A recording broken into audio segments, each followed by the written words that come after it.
came to fetch you says, "Hold on, lads, I've got an idea. Why don't you two ladies come and sit next to us, and that will help balance things out." You just want to sit next to me. Well, maybe a little, but also I would rather not be up in the air the whole conversation.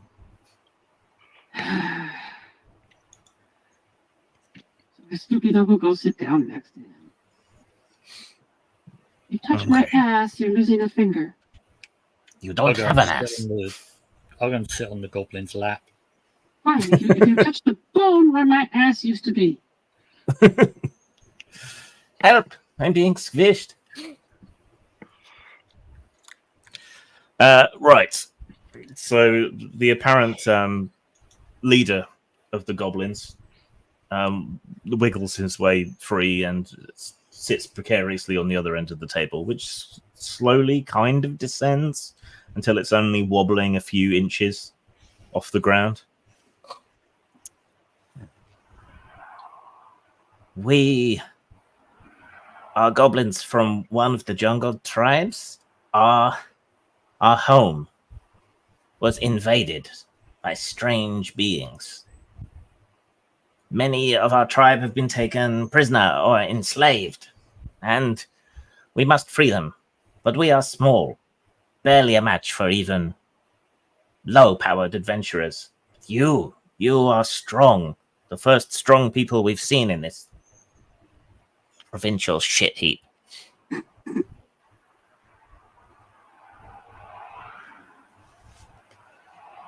You want us to go and rescue your friends, or just kill the people that took them? Drive out the invaders. Save any goblins you can. Just so long as we're not fighting Mongolians. I don't think so.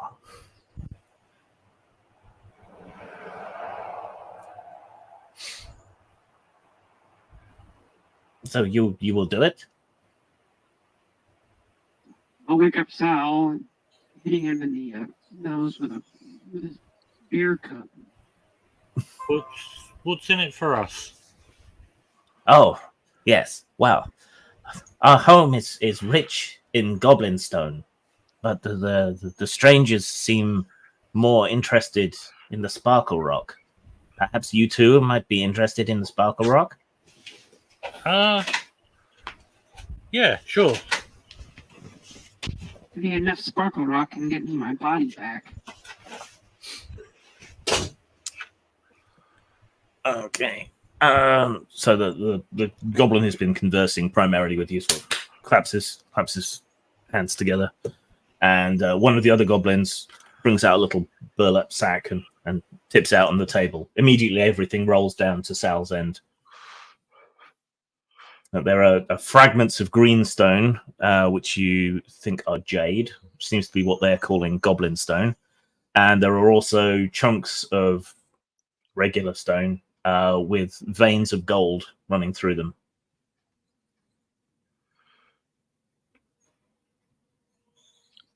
Sal just stares at all of this like a dog that's just been shown a card trick. Oh, is it a down payment? This is to show you that we have the treasure, but the treasure is being held by the evil invaders. So, is that a down payment? Give us the gold and we'll go and do it. Glod? Sparkle rock. Oh, yes, you may have the sparkle rock, but please pass me back the goblin stone. It is sacred to our people. And buy me another drink. Of course. And them, I suppose. Get them a drink too. What do I need a drink for? I can't drink it. Can I ask a practical question at this point? Are you capable of it? I don't know. That's why I asked.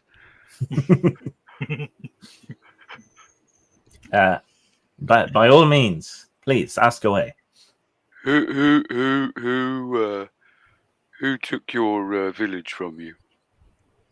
Giants, made of metal. They belched fire and thunderbolts. All right, let's go. And he stands up, letting the bench fall sharply as the distribution shifts. And he heads for the door as if he knows where he's going. the goblins the goblins are left comedically suspended in midair for like half a second before they all fall into a heap. Didn't you want a drink? Oh no. Come on. Get to go. But do you know where you're going? Oh. Where are we going?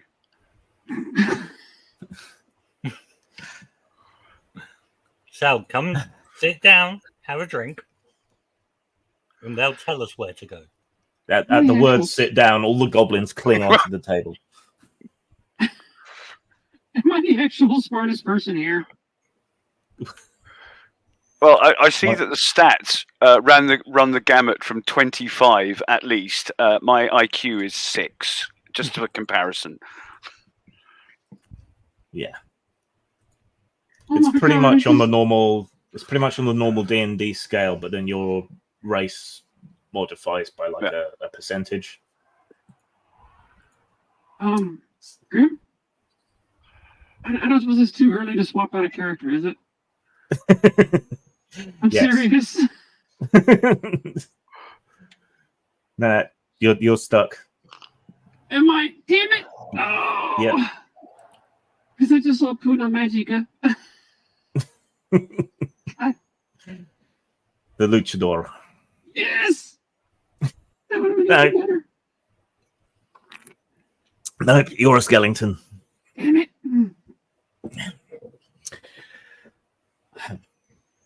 All right.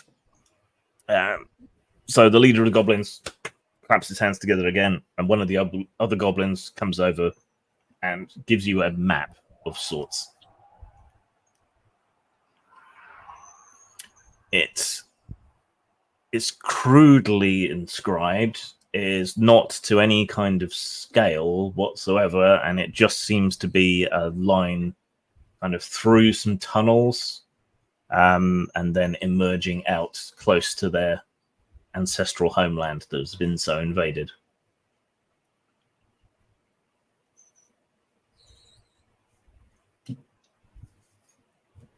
So we go this way. Yes. Yes, which way is This it way. from here? The goblin turns the paper round a few times, then one way, then the other, flips it over, puts it back. Hang a left from the door.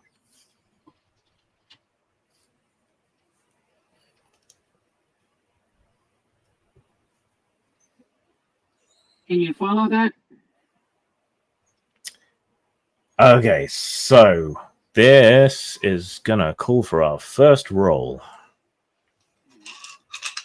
So it will be IQ based. Oh, I have a chance. It does So- form left and right. You roll 2d6 and add your IQ. If you roll doubles, you roll again and add on until you don't roll doubles anymore. If you roll a 3, it's a botch. I got 24. 24. Okay. You're fairly confident that you can follow the map to get where you need to go. I'm the I've got stupid one. 17. Is Sal rolling, or is the risk of eating the map too great? Well, yeah. Well, had I botched that, I might have considered it, but no, a mere 11. So he's just sort of he hasn't even noticed that it's a map. It's just people fiddling around with a bit of paper. Okay, yeah. Yeah, whatever. Whatevs. Okay. Right. Well, Estúpida, remarkably, seems to be the only one who thinks they know which way to go.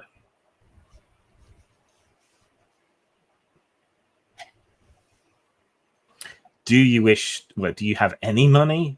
You've got the down payment from the goblins. Do you want to get any additional adventuring kit or anything to use? No, I don't think well, no, my character's got the Sailor Moon lunchbox. We're good. The others might want something. Does anyone need anything? Don't think so.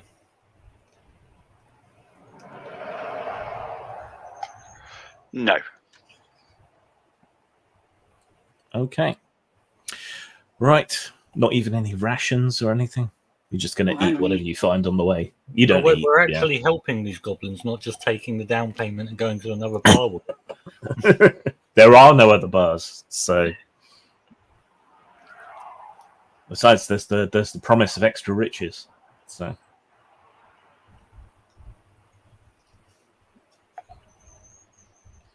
Well, shall we set out? Yep, sounds good. All right.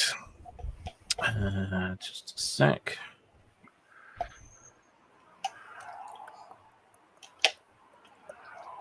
Oh, don't forget your characters also have talents, which may give you additional bonuses when you roll for things. Okay. Oh, I'm actually literate and a historian. Yep. You were into the lore of this fantasy world. See, Salsa Verde has tracking, so you would have added 3 to that roll. Not that it would have helped that much. No. All right.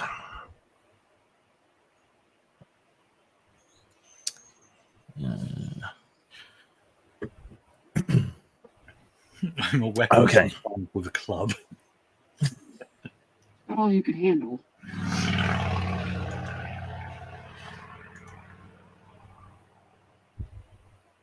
One sec, I just need to look something up quick.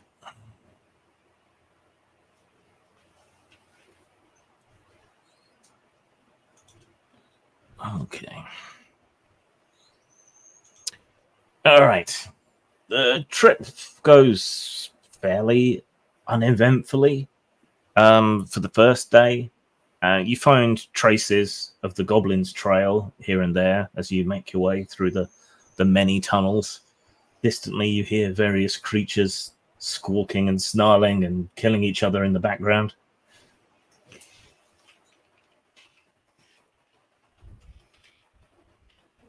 And all around the sounds of animals fornicating. Yes. That may be distorting your voice a little bit too much. Not sure. If everyone else is okay with hearing, we'll stick with it. All right. So, yeah, you find a campfire about when you were thinking of setting up the camp, and the telltale detritus of it being a goblin camp, in that everything around it is trashed, and they've been digging in the dirt for worms and God knows what else. The second day also passes fairly uneventfully, though you're quite hungry. But you should be, if the map is to any kind of scale, and there's no guarantee of that at all, you shouldn't be too much further away. But then Estúpida takes a wrong turn. Oh, no. Either you or the goblins got your left and right confused, and you end up taking a much narrower tunnel. So Sal has to kind of sidle along sideways. You start to smell something delicious, sweet. Smells like Pucky. It's like hobbit spleen. It seems to be coming from further up this tunnel, though at this point you're fairly certain you know this is the wrong tunnel. But the smell, it's making your stomachs growl, those of you who have stomachs. We're going the wrong way, but it smells so good. Are you sure we're going the wrong way? Smells like we're going the right way. We're going the right way for something. I just don't know that we're going the right way for what we're after. Dinner time, isn't it? I mean, you still eat.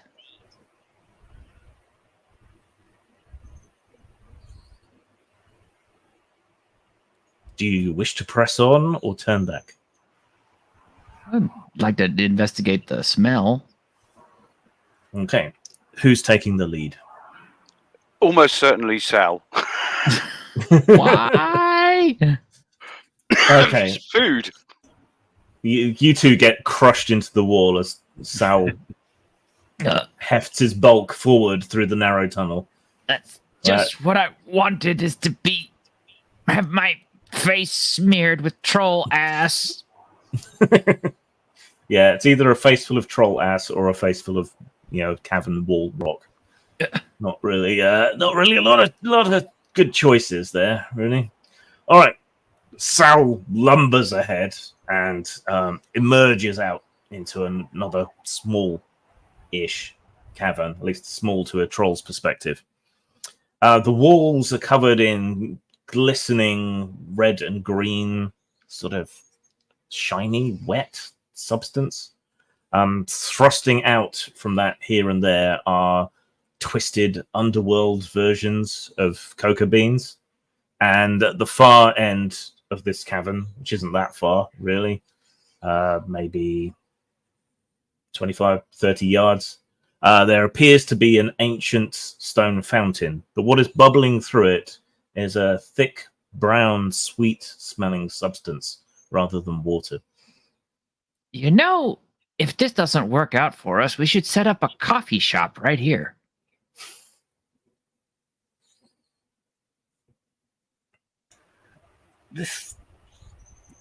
Do we recognize what chocolate is? Yes, you know what chocolate is. Okay. Is there anyone around that's going to notice me eating this? Only each other. I'm going to eat some. Gently push Sal towards the bubbling chocolate fountain. Go ahead. No need. No, he just strides straight across. Each one of his strides being, a good 6 foot at a time, lumbering, making no attempts to be stealthy, subtle, or in any way other than completely direct and following the lure of his duodenum. Can you make IQ rolls again, please? Tracking or cooking would give a bonus. 5, 11, 14 all told. 18. 20. Thank you, Desnay. 14, 20. 18. Okay. It's Disney Sheepherder. Hail. All right. Yeah. So you all charge forward, except, well, it's stupid. You just want to smell it, I guess. How a skeleton smells, I don't know. Just imagine what things smell like, I guess. Yes. You must still have some senses. She's still got her skin on. Yeah, this is true. All right, but Sal, are you ramming your face into the fountain? Are you scooping it up in your hands? He's going to bury his. I mean, I'm envisaging a kind of a sort of pool with a central thing spewing out, fondue. Yeah, down tears. Yeah. So if there's a sort of pool at which it collects at the bottom, he's going to bury his entire head and shoulders in that. Okay. Right. You start gulping down a shit ton of rich, thick chocolate. It's slightly spiced. Bit of chili in that chocolate. Right. While you're doing that, the thing that none of you noticed happens.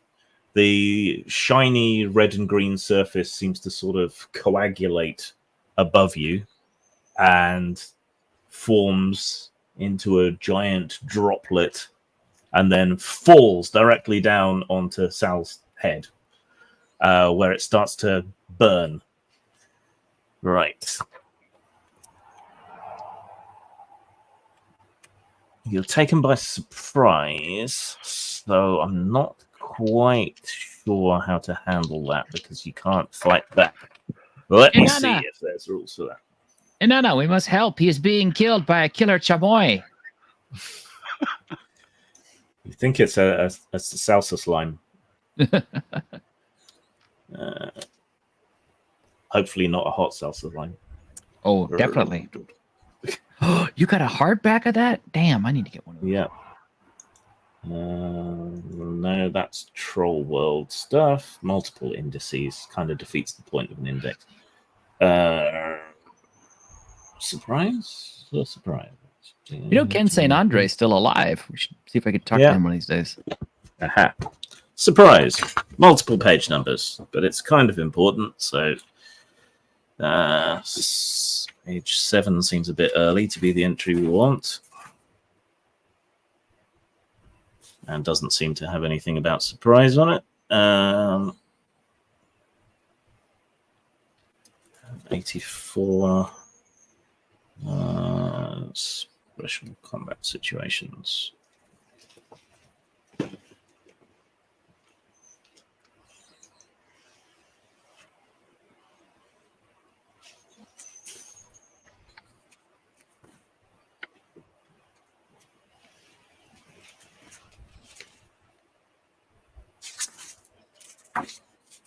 Sorry about this. It's important to get right. Surprise. When one side gets to drop on the other, they attack, and the other side gets no chance to defend. Okay. Yeah, it's tunnels and trolls. It's pretty straightforward, easy. Yeah. All right. So, Salsa Lime get 3 dice plus 12. That's 9, 21. What is Sal's armor? Ooh, let's have a look. Seemingly... Oh, no, Gambeston, 4. Okay.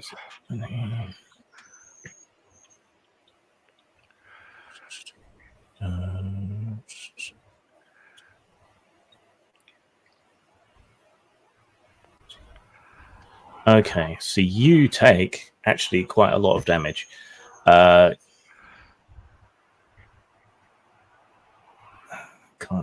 can't be right. Otherwise, surprise is way too powerful.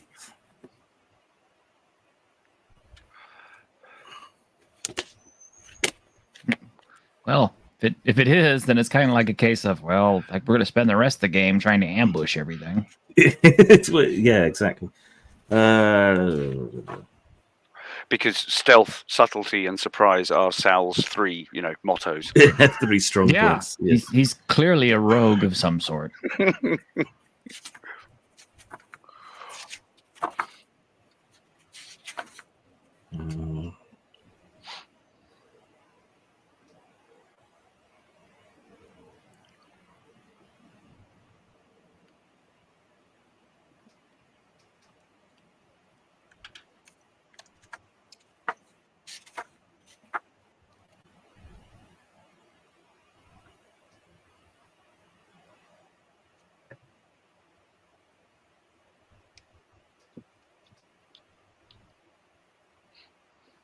Okay. That's kind of ridiculous. So, because you don't get to roll, that's double your armor. So, it's 8. All right. So, you take 13 damage to your constitution. Okay, so that's how it's calculated. All right, let me just make that a separate note entry. 5, and it's now down to that. Okay, all right. Which seems...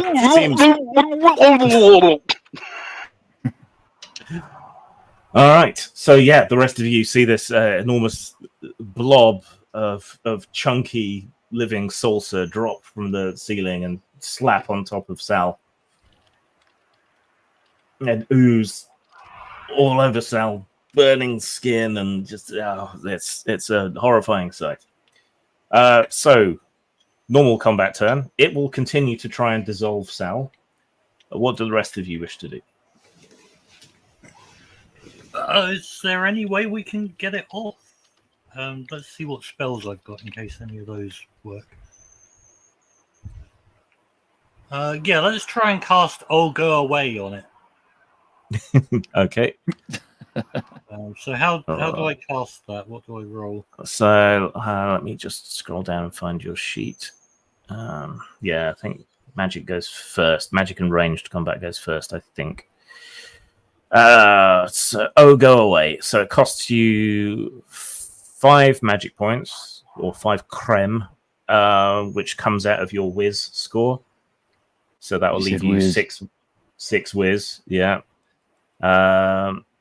Duration 1 turn, 100-foot radius, targets flee if monster rating is less than 22. Right. I will just double check that in the spell section.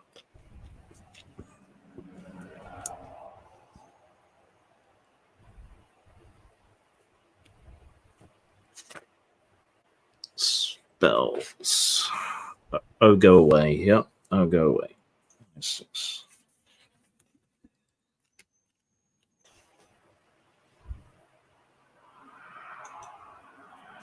Targets flee if their individual monster rating is less than the caster's IQ plus luck plus charisma, which must equal 22.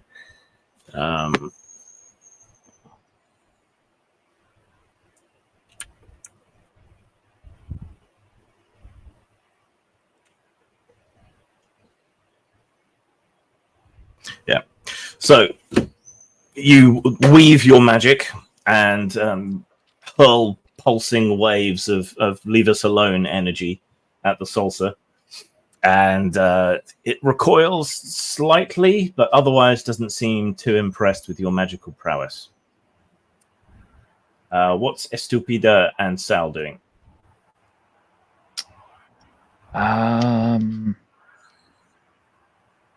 Well, there's a bunch of chocolate here, right? Yes. Okay. Estupida knows that the Wakazashi's probably not going to do anything to the slime, so instead, she gathers as much of the chocolate, the liquid molten chocolate in the Sailor Moon lunchbox, and attempts to fling it on the salsa. Okay. Right.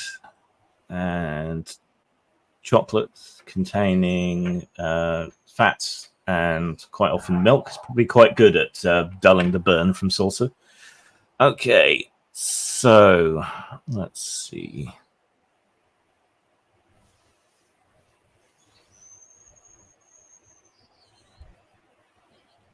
Right. So we'll make that a ranged attack roll. So that is Dex? It's a saving throw using Dex. Yeah. So 2 die 12 plus Dex? 2d6. 2d6. 2d6 plus your Dex score. Plus Plus it's a kind of splashy weapon, so you can add 3 to the roll.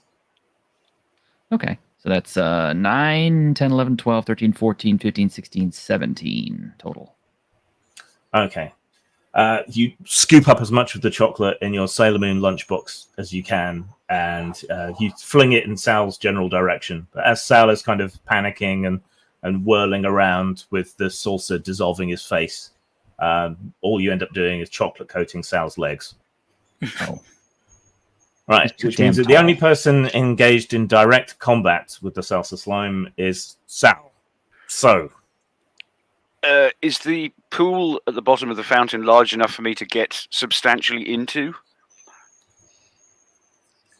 Yes. I'm going to just hurl myself headlong and just try and douse myself.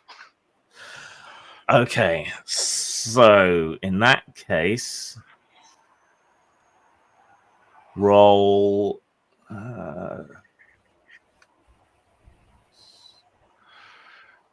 Roll as if you're using your giant obsidian spiked club. So 10d6 plus 39. Okay. So that is 10, 14, 18, 23, 23, 29, 30, 34, 73. 73, 63, 55, and it has a monster rating of 25. So, all right, yeah. Screaming and hollering as the hot salsa burns into your eyes, you throw yourself face forward into the pool and just kind of headbutt the salsa to death against the bottom of the fountain. A mixture of gurgles and, for a creature his size, unsettlingly falsetto screeches. That's unsettling. All right, the salsa breaks up. There are some horrible suction noises. The flow of chocolate briefly stops, and then a chunk of salsa is projected from the top of the fountain, and it starts up again, and then slows, and more chunks start flowing out through the fountain. Sal regards this gurgling mixture for a second or two, and then and starts eating. How does it taste? Spicy, but the chocolate really takes the edge off. So the chocolate will heal anyone who's taken any damage because it's chocolate. But how much? Never doubt the healing power of chocolate.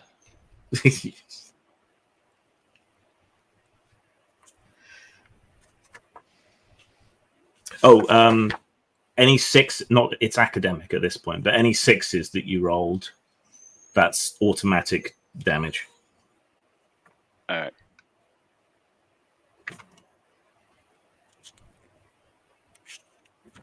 How do I get my whiz back? Resting. I think you get one back an hour anyway, or regenerate it all if you have a proper rest.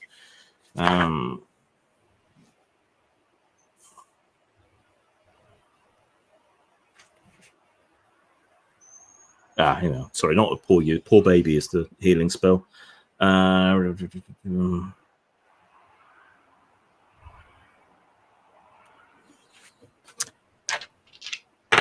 Okay, the magical chocolate brew will heal Sal for 8 points of constitution. All right. All right. And once you've had your fill of chocolate, getting back down that passage is a bit of a challenge, but Sal's the only one who would get stuck, and he's like a strong specialist, so not an issue. You can manage to double back and get back on the right path through the tunnels. Widen tunnel. His gut's kind of done that for you.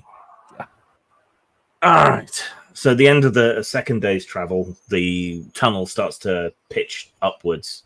And instead of the sort of regular mushroom detritus on the floor, the soil that results from that and the various cave beasts, it's more bats now. And bats will tend to go outside. So you must be close to the exit. The air is getting fresher as well. You can smell jungle blossoms, greenery. So it's taken us a couple of days. Yep. Okay, does that mean I've got my whiz back? Yes.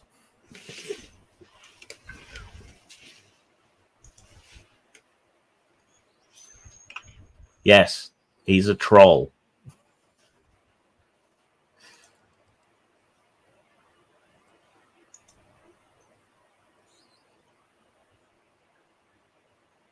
And the closer we're obviously getting to the surface, the faster and more sort of skittish, cultishly enthused Sal is, sort of hopping. Soon be there. Soon be there. All right. Do you want to spend a night or a day, I suppose, being evil creatures down in the tunnels and then emerge in the night, or do you want to head up there straight away? Come on, let's go. Come on. I believe we're going. Yeah, I don't think we have a choice. Yes. He's not the sharpest knife in the drawer, but hopefully the scariest. Says the person literally called stupid. Yes.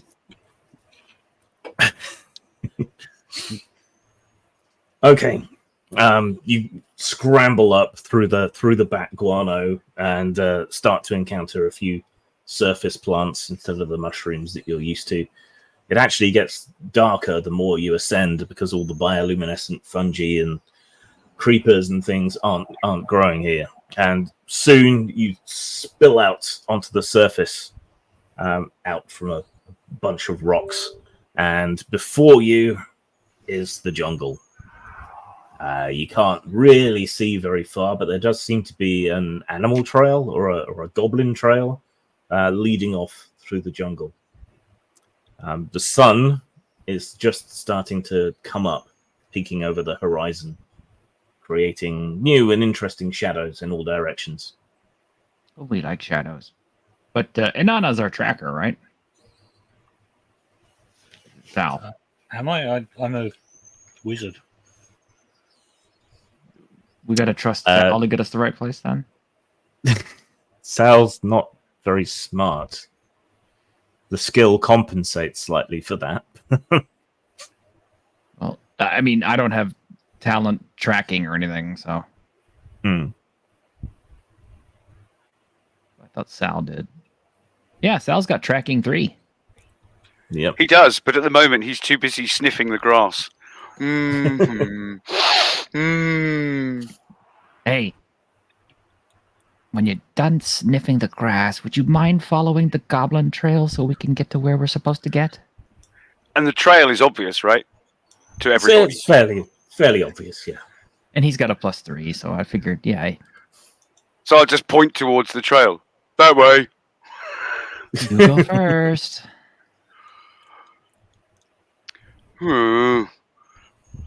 With an effort, still digesting an obscene amount of carbohydrates, levers himself off the ground. Come on then, and he almost literally skips down this trail. Yeah. Monkeys falling out of trees. Hello, plants. Hello, flowers.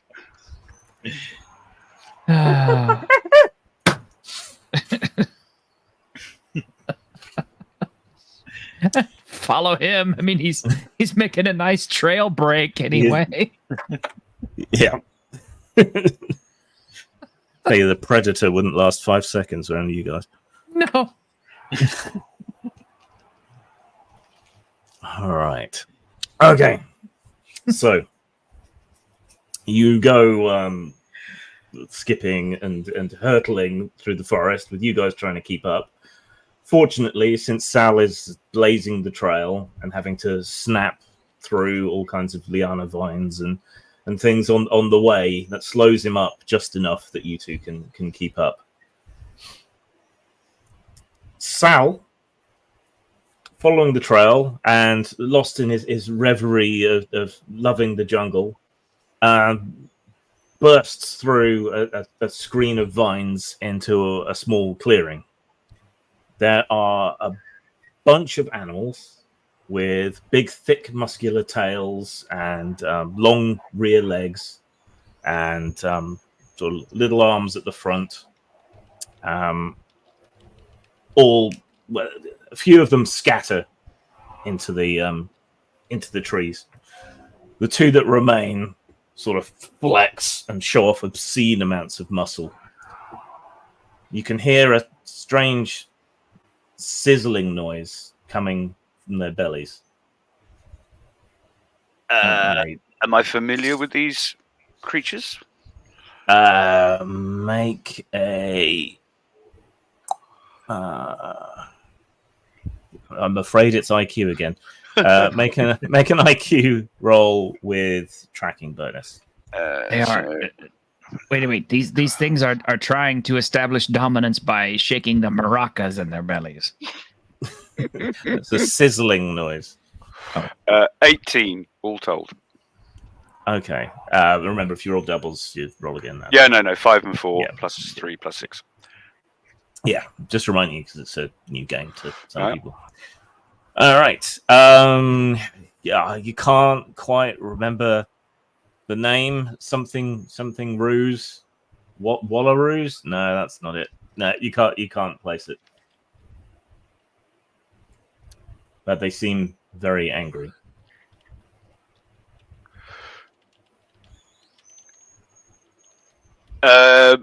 Well, he's going to try and sort of adopt the same sort of primate behavior and just sort of literally beating his chest,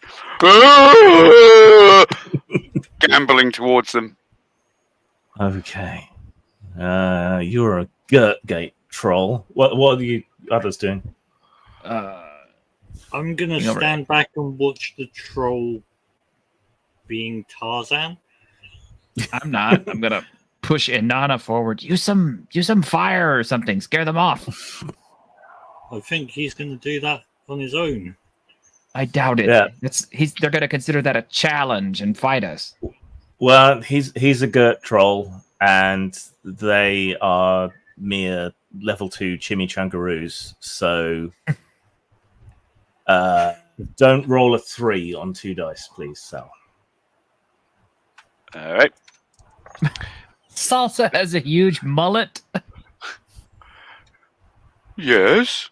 7 on the dice, so I don't know what bonuses we're factoring. You add your charisma to that, which is stupendously high because trolls are intimidating.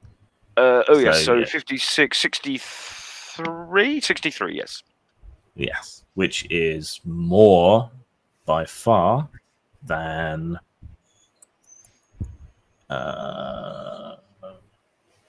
25.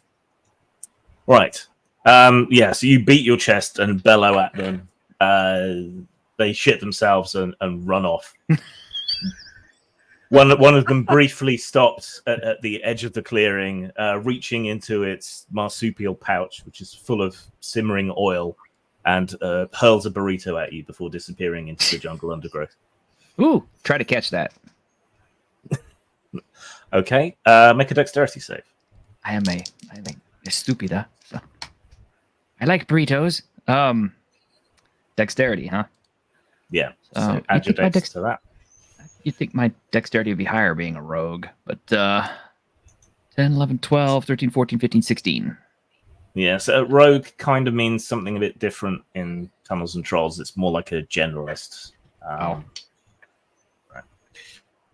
Okay, you try to grab the chimichanga as it hurtles past you, dripping boiling oil.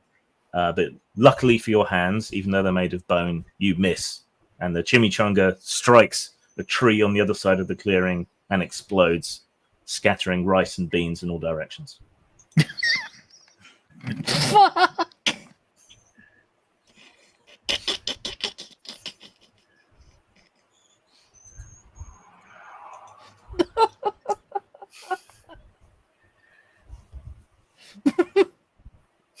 You okay?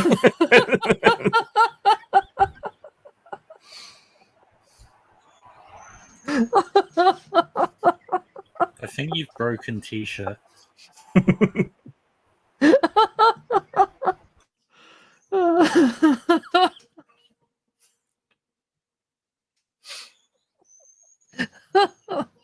Take all the time you need.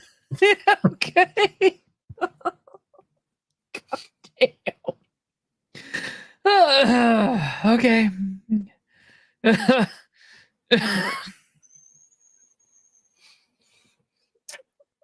I've got to use one of these monsters at some point. These are too good. These are not in the book, are they? No, I made these all up. Oh God, these are funny. You need to print the. You need to go ahead and make a supplement out of these. Yeah, this needs to be a publication. It does.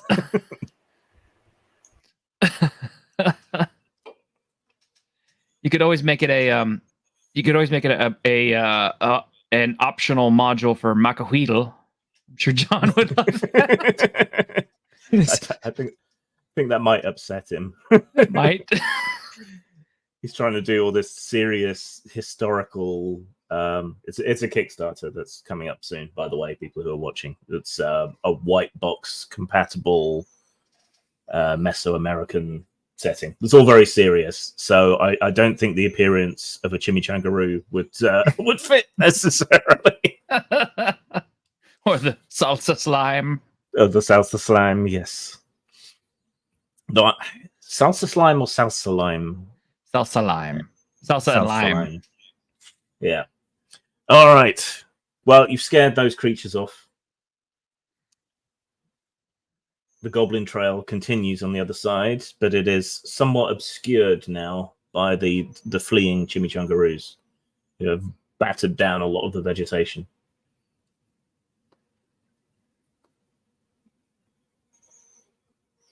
So someone is going to have to make an actual tracking roll this time. Pat the troll in the back. You're doing great so far. Okay, let's have a look. So that's 3, 9, 12. So yeah, with a 12, Sal sets off supremely confident. What he doesn't tell the other two is actually at this point he's more or less just following these other creatures anyway to carry on the game. Well, I mean, but it's working. It sounds like you rolled doubles. No, I rolled a 3 on the dice, a 2 and a 1. Which is a botch. Yeah.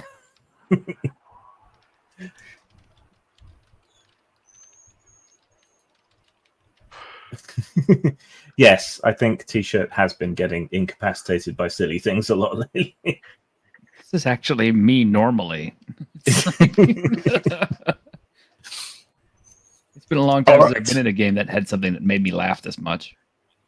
So yeah, Sal thunders off after the chimichangaroos, following them rather than the trail. But you guys just follow on behind because that's the trail you can follow, and otherwise you'll get left behind. What choice do we have? I mean, it's kind of like, just... Not helped by the fact, of course, that Sal is kind of casting over his shoulder, "Come on, this way!" Yes. Yeah, the chimichangaroos flee in abject horror before the pursuing troll, until one of the bucks hits on the bright idea of not going straight forward and instead ducking to the side, thereby making them smarter than a Prometheus protagonist. and the herd splits in two, heading off in two separate directions. Yeah. Ooh. Oh dear. That was a cold insult. So yeah, I mean, Sal has been outpacing you throughout most of this, but now there's a sort of sudden silence descends, an almost eerie silence descends, and you come across him standing, stroking his chin. Yes. You lose the Executive trail? dysfunction. Okay. Hold on a minute. Let me see if I can get my bearings and figure out where we are.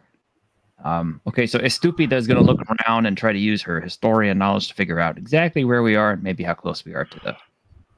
Okay. So make an IQ roll. Add your historian level. I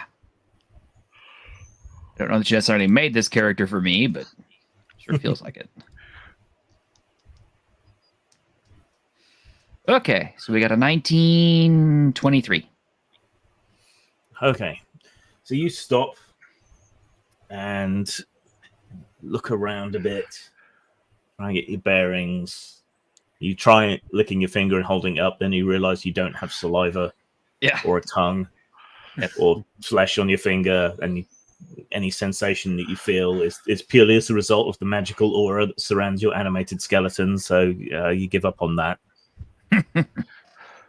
Then you suddenly are struck by inspiration and tear aside a few creepers, and there is a squat carving of a kind of skeletal-looking goblin, completely hunched over into a block with his tongue sticking out. Which means you can't be too far away. This must be a marker for the outskirts of the goblin temple or town or whatever it is. Now, I'm not so much of a goblin scholar, but I kind of think this means goblins keep out. Means we must be in the right place. Sal, not quite grokking the grammar of that sentence, is puzzled. Goblins keep out, but... Well, you're not a goblin, don't worry. Oh, right, okay. And he rests this enormous, heavy, clawed hand on Esther's shoulder. Turns and gives a conspiratorial look back towards Asana. Yes. We know what we're doing, don't we? We do. Please get your arm off me. Feel skeleton breaking. Oh, sorry. I'm fragile. All right. Well, if the marker stone is here and facing that way, then logically the temple should be in the opposite direction. Right. So we'll. Sorry, I just heard Terry Jones at the witch trial. That logically. So we'll just tear through the jungle going this direction, and we should reach it. Okay. Can you all make a luck roll, please? Oh, God. 2 dice plus your luck. Is that LK? Can I? Yes. Will Yeah, I? it's LK.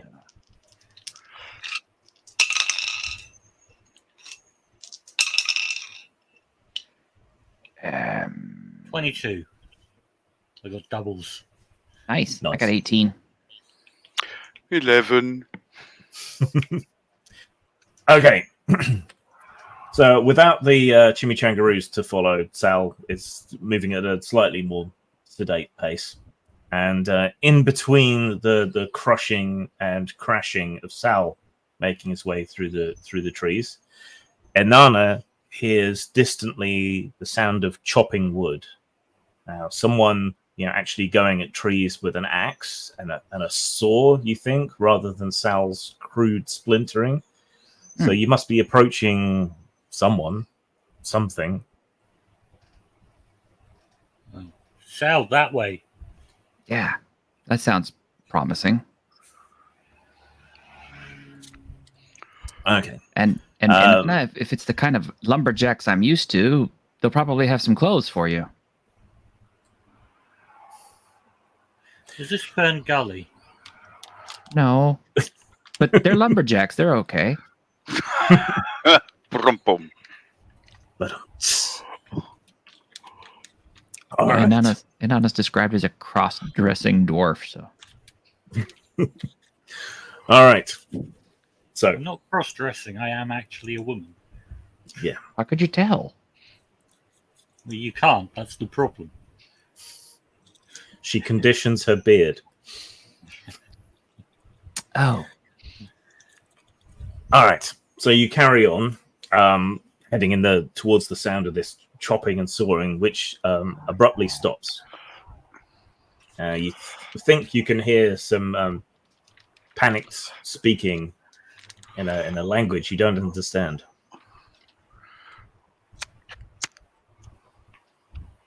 Does anybody speak that language?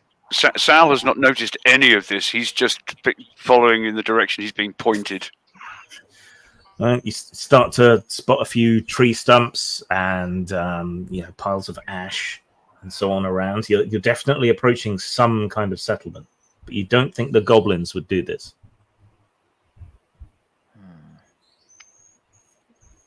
I don't suppose I could try a historian roll to figure out where this is.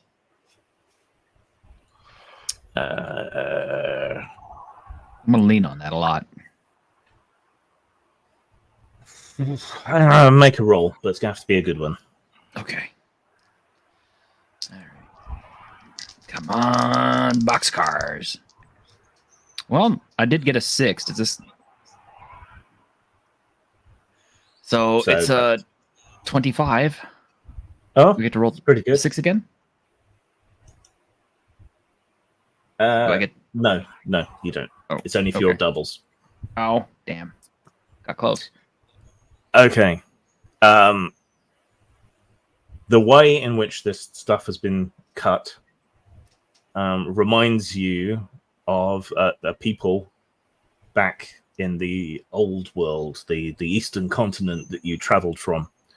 The Spanglish. They are they are notorious conquerors and colonizers, and they just rip through wherever they go and cut down everything in a swathe, and they use fire to burn away the undergrowth rather than using it. So this looks very much like the Spanglish have come here. And based on my backstory, I take it that this is acutely and painfully familiar to me as a technique, right? Yes. All right. I go think ahead. we're in trouble. The Spanglish are here, and they've no doubt brought that. They've no doubt brought that music with them. No. They're in trouble, he says, drawing his sword, his massive obsidian blade, We're and not charging. We're not here to fight the Spanglish. Are you two following, or are you going to let Sal not gonna- deal with it all by himself? No, I'm not going to let him go by himself. I don't know, aren't we? he's probably capable. That doesn't mean that we don't support our friend. Oh, I'll support him just from way back over here. It's more in the way of moral support you're offering. Okay, I get it. Well, All right. I'm right there with you. You come thundering out of the jungle into a logging camp. There are piles of logs sat up here and there. Trees that have been dragged out the forest on ropes by horses. There are saws and things laying around, but it looks like most of the lumberjacks fled when it sounded like the jungle itself was coming alive and hurtling towards them. But there are a couple of men left. They've got big metal bucket helms, big metal breastplates. There's kind of doublets underneath, the big frilled collars, and they have muskets, which they level at Sal as he comes thundering out the jungle. So, what are you doing for your turn? Rushing straight towards them with the full intention of committing genocide. Is there anything I can use as a shield to close the distance? Besides Sal? You could scuttle along behind some of the logs. We'll do that, because it sounds smarter than getting shot. I Okay. could cast I'll Go Away, but I suspect it would be pointless because Sal's just going to crush them.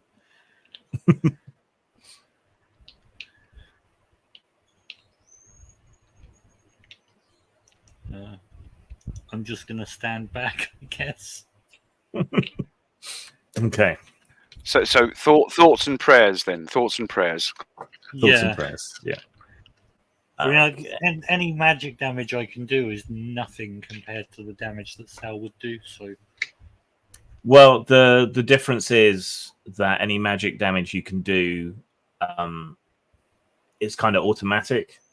You don't have to collectively beat the enemy to do that damage. So yeah, but like 11 damage base is probably not going to kill someone, whereas Sal hitting them with a gigantic sword probably will. Never know till you try. Yeah. so do you want to cast it, or No, I'm going to stand back and watch what Sal does to them before I cast anything. see how things go? Yeah. All right. And Estupida is sneaking up and then Mhm. using her wakizashi to slash at the knights. Yes, I'm going to use my special attack, Ray Harryhausen. Yes. Okay. You are abruptly poorly blue screened into the Yes. fight. Okay, so both of you who are actually engaging, roll your attack dice and add your adds. So, okay. You mean my 0 combat ads? Those ads? 16, 1, 6, You don't have any? I thought you had some. It's just combat ads plus 0. 22, Okay. So 27, what do I actually have to hit with? 32. 3d6 plus 1 for the Wakizashi. No, I mean, That your adds are already worked in to your weapons. so it's just 3 die. I roll 3 die 6 plus 1. 3d6, add 1 to the total. Yeah. Oh, okay. 71 in total, 1/6 on those dice. Okay. Okay, I got 2 of those 3 die 6 ended up being 6s. Okay. Cool. So Does it that's matter? two spike damage, but doubles only count in combat if you're going Damn. berserk. So that does 2 automatic damage no matter what. So what's your total though? It was The other one was a 4. 17, 18, 20 total. Well, no, 20 total. 18 total. Sorry. 18 total. Yeah, Okay, sorry. so that's But if there's no Alright. extra plus 2, then yeah, it is 20. right. And the bad guys, I can't be asked doing all the adding, so I'm going to use the internet to roll for me. So that's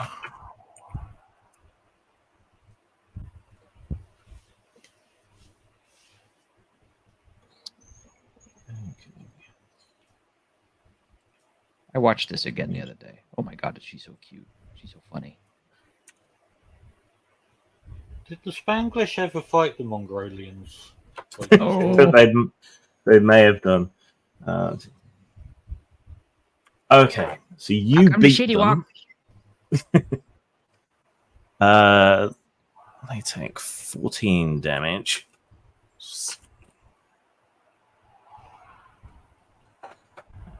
And 3 spike damage.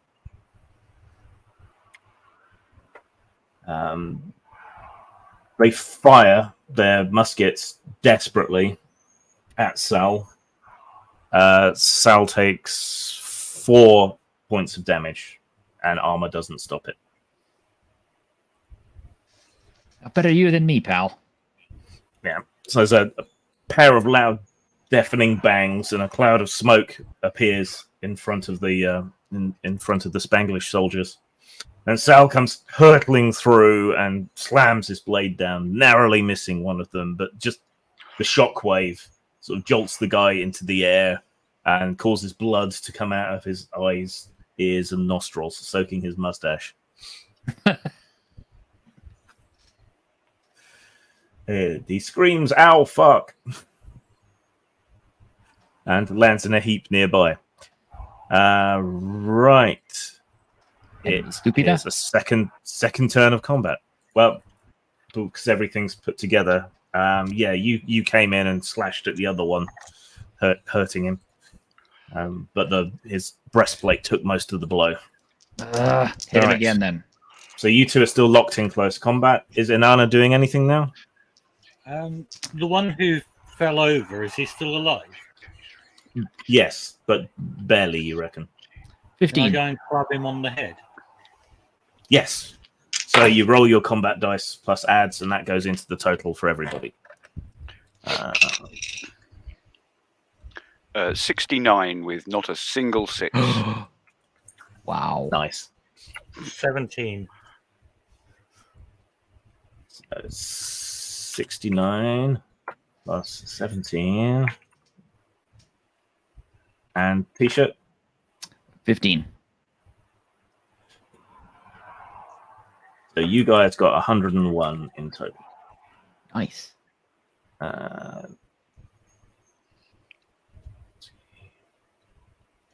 And they got 52. So they lose by 49 points, which means they take 49 points of damage. Okay. Inanna It's cool. appears seemingly out of nowhere and bonks the first knight on the top of the head with her club/wand. A few bits of glitter and one of the stick-on stars falls off your wand, but he does seem to be clouted, thoroughly unconscious. The other guy throws down his musket and turns to flee, and then Sal's great big obsidian club comes down, cleaves him clear in half, and then when he pulls his club back again, yeah, you cut him in half with a club. When you pull it back again, the two halves of him go spiraling off into the jungle. There! What price progress now? What price the domestic beef market? Huh? Yes, that will teach you to sell rainforest cattle.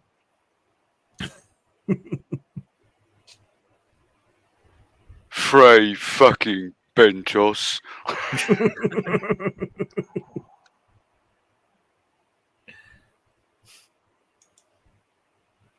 And I will proceed with the club to turn these two into paste. God damn. That won't take long. Yeah. It's- Okay. A 10 die 6 plus 39 Macahuedel. Jesus.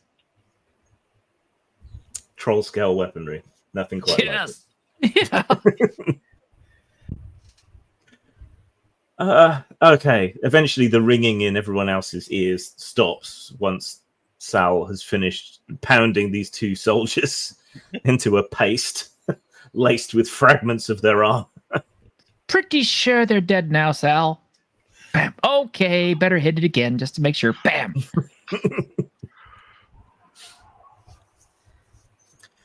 But the woodcutters, they'd fled ahead of the soldiers. Now that the combat's over and your blood settles a bit, you realize that through the relatively denuded jungle tree line, you can see the cap of a step pyramid further back in the jungle. From the top of it, some kind of thick, molten yellow substance is running down in waterfalls on each side. That must be the Goblin Pyramid.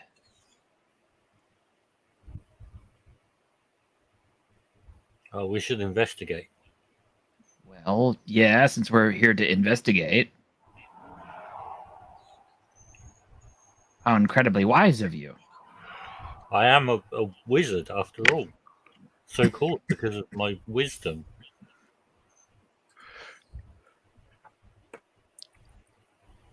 Sal is looking around for evidence of the remaining primates. Come out, little apes! Come on, come out, little apes!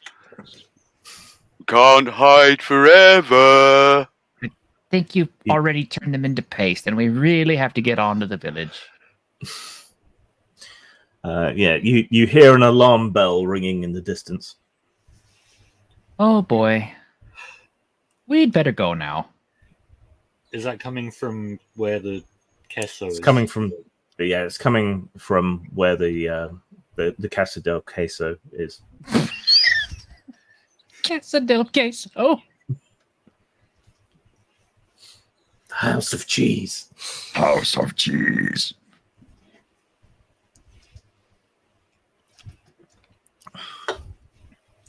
This adventure just makes me laugh like nothing else. Sometimes it's just good to have an old-fashioned, pun-filled violence fest. But these are Mexican puns. These are the best. If I'd have known this was the case, I would have invited, Latino Slant and Mexican Iron Man to watch. Well, you can always give them the link. Yep. All right. So they're going to know you're coming. Good. Off we go. Come on. I was going to say we need a plan, but okay. I think Sal is the plan. If something manages to kill the troll, you know the two of us are fucked. With a capital F. Do you know the way back? You follow the swath of destruction. Yeah, I mean, it's kind of like I don't think that trail's going to be too hard to follow. If something kills the troll, we run that way.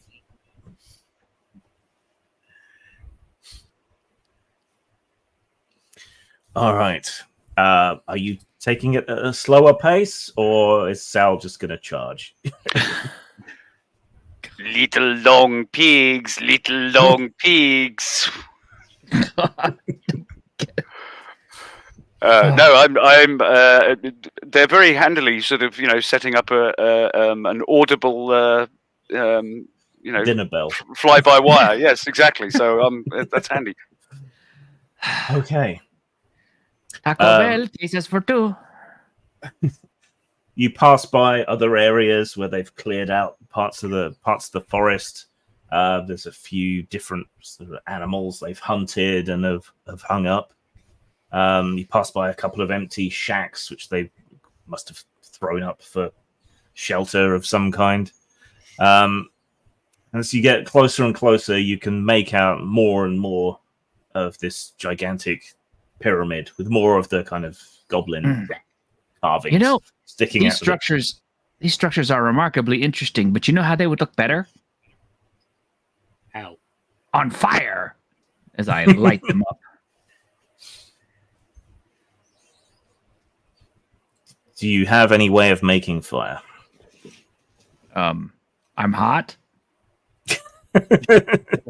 For a skeleton? Yes. My bones are extra well polished, but no, I don't. I'm assuming though that these guys have some basic camp supplies like kerosenes and things like that. Oh yeah, and there's probably some campfires still smoldering because they fled in a hurry from the gigantic raging troll. Yeah, so, you can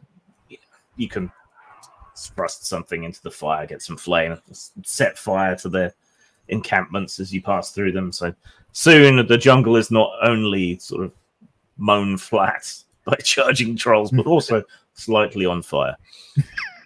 We never said Good we thing were it's going a to rainforest. to the goblins intact. Well, they're not gonna mind. I mean, after all, if we set everything on fire, it turns into ash. Ash, makes the soil nice and dark, and then stuff grows back faster. We're just helping.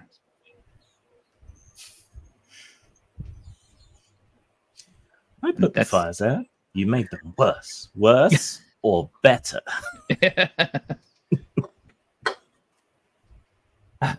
Okay. So you carry on through the forest, following the tolling sound of the bell, and now the trees are properly thinning out. There will be an open space between you and them. And through the thinning trees, you can see that there is a kind of a proper encampment here. Like they've lashed together a wooden crane for lifting blocks out of the way. There are wagons laden down with sparkly rocks and interesting carvings and other things from the area. You can see chained goblins being hustled back into the temple itself. And there seems to be one more important looking man with a big feather on the top of his metal hat, who seems to be directing everything. There more soldiers have lined up with their muskets behind crates and boxes, training their muskets on the jungle. I'm going to point to the one with the feather and go, Sal, squish him. Just don't hit the goblins by mistake. If you hit the one in the middle, they'll break the neck of all the other ones. Okay, 1 second. I just need to work something out. That's a bit like giving tactical instructions to an F-14, More like a M1. Yeah. Okay. Who are you? Tank.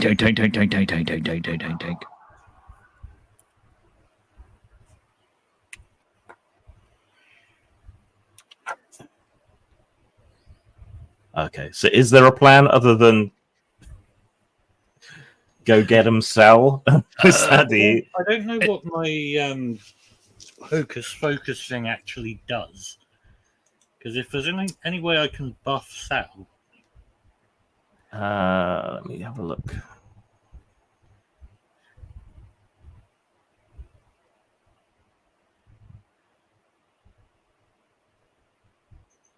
Okay, so a focus is like your wand. It just lets you cast magic through it. You could buff Sal with Unerring Blade. okay. So you could enchant the pointy bits of his obsidian-studded wooden club, and that means it will always do at least 1 spite damage. Okay. For the next couple of turns. So it costs 3 whiz, and it will last for 2 turns. Or if you spend 6 whiz, it will last 4 turns. I will spend 6 whiz. Okay.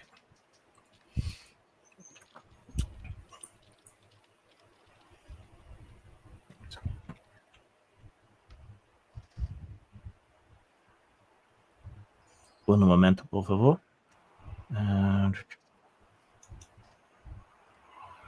Right, let's convert these back from individuals to generalized monsters.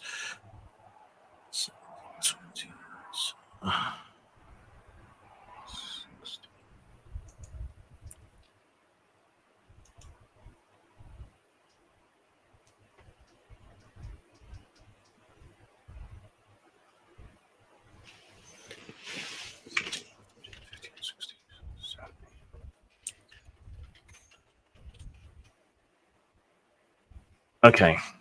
All right. So, what's everyone contributing to the fight?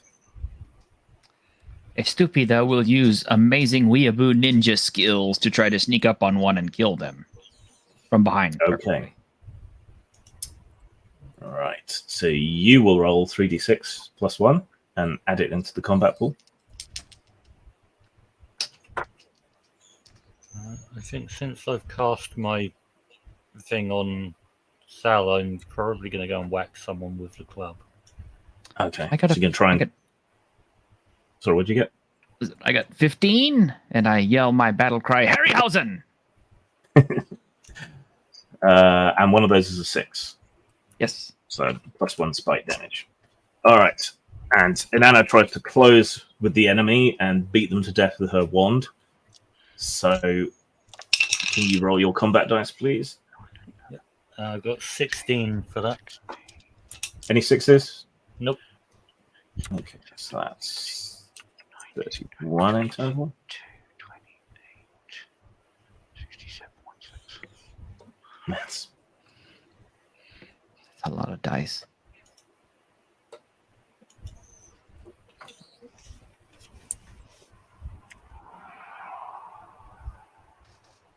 You know what I like about this game is it's simple. Mm. And it's just, I mean, it's like Scarlet Heroes simple.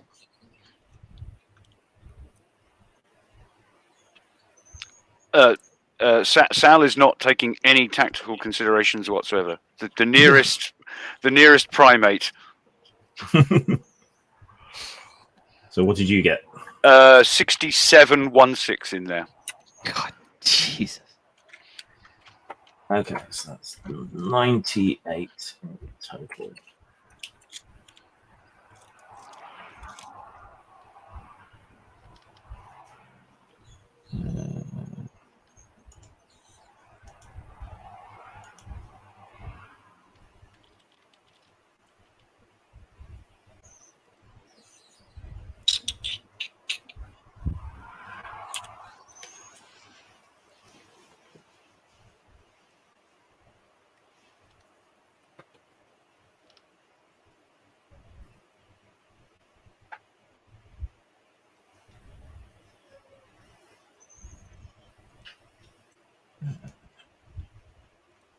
Dope.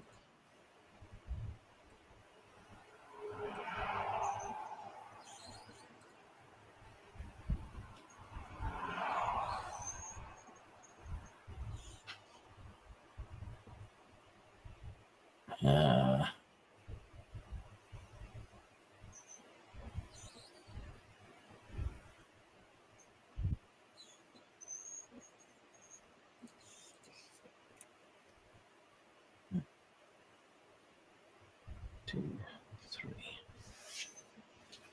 Okay.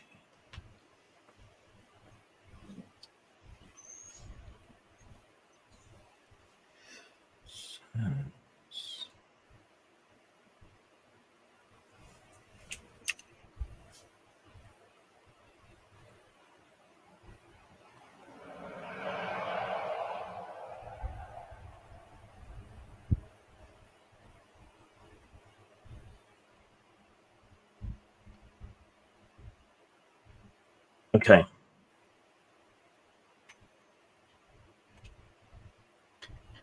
Right. There's a fusillade of gunfire that rips towards you, or more specifically, towards Sal. Sal gets peppered with shot, but this is at quite some distance. So you only end up taking 4 points of spike damage. All right. Remember, that goes through armor, so that comes off whatever's left of your con. Yep. Sal hurtles up while they're desperately trying to reload and smashes apart their barrier. Splinters catch one of the soldiers in the face, and he recoils in horror, clutching. Face. Trolls, sir! One of them! How dare you call us trolls? We're obviously racists. Right. But they held the line fairly well this turn, though they're having to draw swords and engage in close combat more normally now. Right. Second turn of combat. What you doing? I'm going to attempt to make 2 of them run away. Yep. Estúpida will light the largest barrel of gunpowder and attempt to roll it into the group of bad guys. Okay. So that's a ranged attack. Make a dexterity save roll. This could be funny. Could be funny. Oh, Estúpida will blow herself off the map. You didn't botch. No, it's a 14. Okay. So you set fire to the barrel and kick it. It rolls just far enough away from you not to blow you up, but still isn't close enough to the soldiers to do much but distract them. But if distract them, it will. Sal can have an extra 2 dice to roll.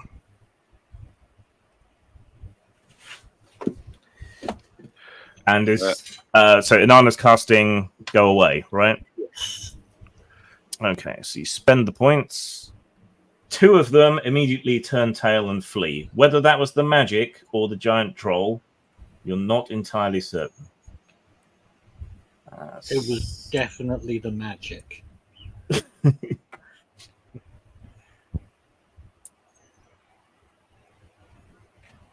Okay.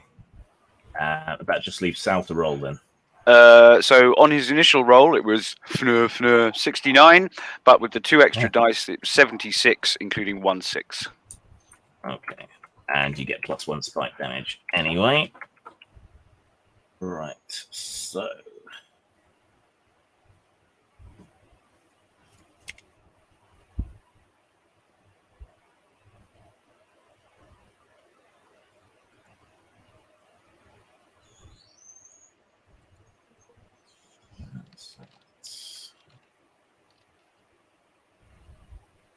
Okay, you take 1 spike damage. Uh-huh. So one of them stabs you in the big toe with his sword. Aha!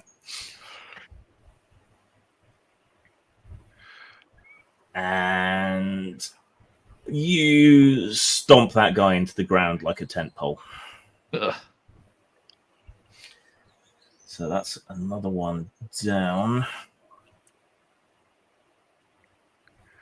Okay. Their morale appears to be largely broken. The man at the back starts yelling, "Retreat into the temple! Set up secondary defenses!" I don't like that sound. Secondary defenses. But we are now on the third turn of combat. So what do you want to do this turn? There's no like reverse casting type thing, like making someone stay for the old go. I've got no whiz left anyway. I'd allow it, but yeah, you're low on whiz, so it's clubbing people with your wand now, I think. Yeah, my whiz is 0. Just a hypothetical.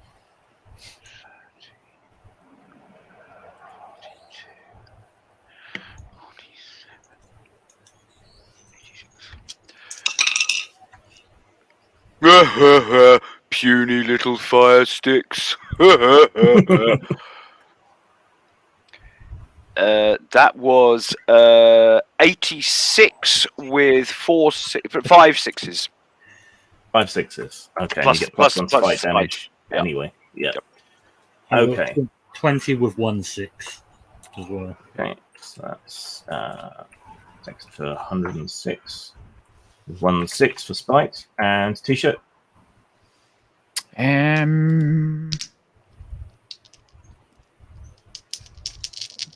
I guess I could do the barrel trick twice, can I? No.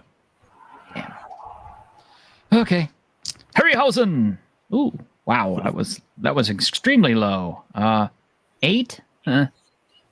8. Okay, any sixes?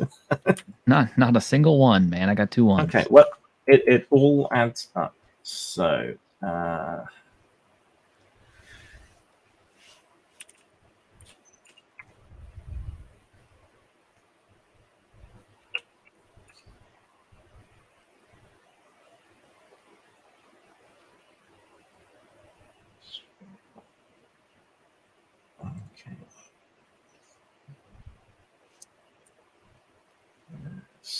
That's 86, 96, 106.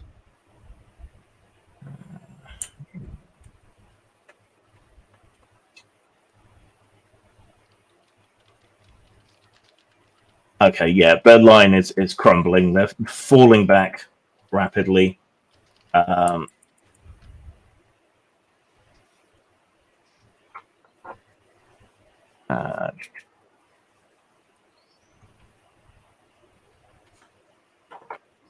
One of them managed to get his gun reloaded and lets off a quick, desperate shot at the crazy person who's setting fire to barrels of gunpowder. Oh shit. Yeah, it just creases your mask slightly and chips your cheekbone behind it. Take 1 point of damage. Damn it. I can't fix this mask. I mean, it's my face. But yeah, Sal is just crunching soldiers left and right, sending them hurtling through the air. One of them lands at a very horrible angle against the steps of the pyramid and goes crunch at a right angle. Last turn with the enchantment on the club. So, attacks this turn.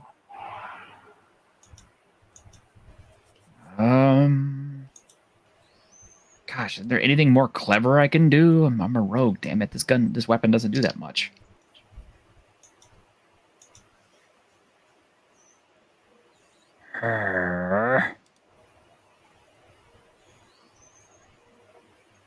Is there any cunning way to drop like a block of stone on them from the pyramid? If you grabbed more gunpowder and do that, you could grab a loaded musket and shoot with it. Let's do that. Okay, let me find muskets. Weapons. Combat. Guns. Nope. Equipment. Here we go. Alright, make a dexterity roll. Dexterity. Come on. 666s, baby. Give me a character. Well, I mean, damn good anyway. That's 24. Okay, that's a hit.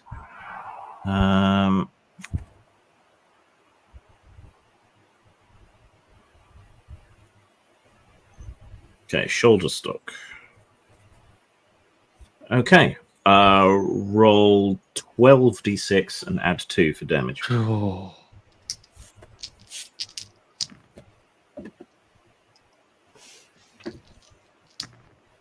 Ooh, 2 6s.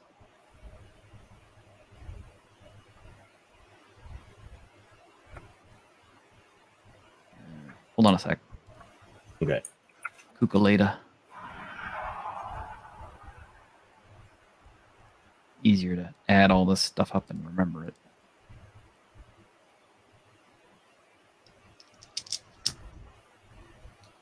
Garbage.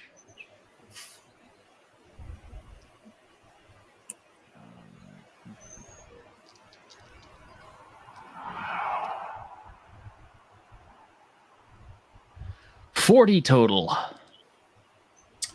Okay. Yeah. You grab one of the muskets up rapidly, level it towards one of the soldiers who's coming at you with his sword, pull the trigger. The match hits the pan. There is a loud bang, and he has a football-sized hole through his middle. Teach you. Very, very dead. All right, which just leaves our mage to beat people with a stick and our troll to continue smashing people. Well, I rolled a 3, so it's botch. Okay. No, combat rolls are different. You don't have to worry about that. Oh, okay. Oh, well, 13 then in that case, I think. 13. Oh. 70, no 6s.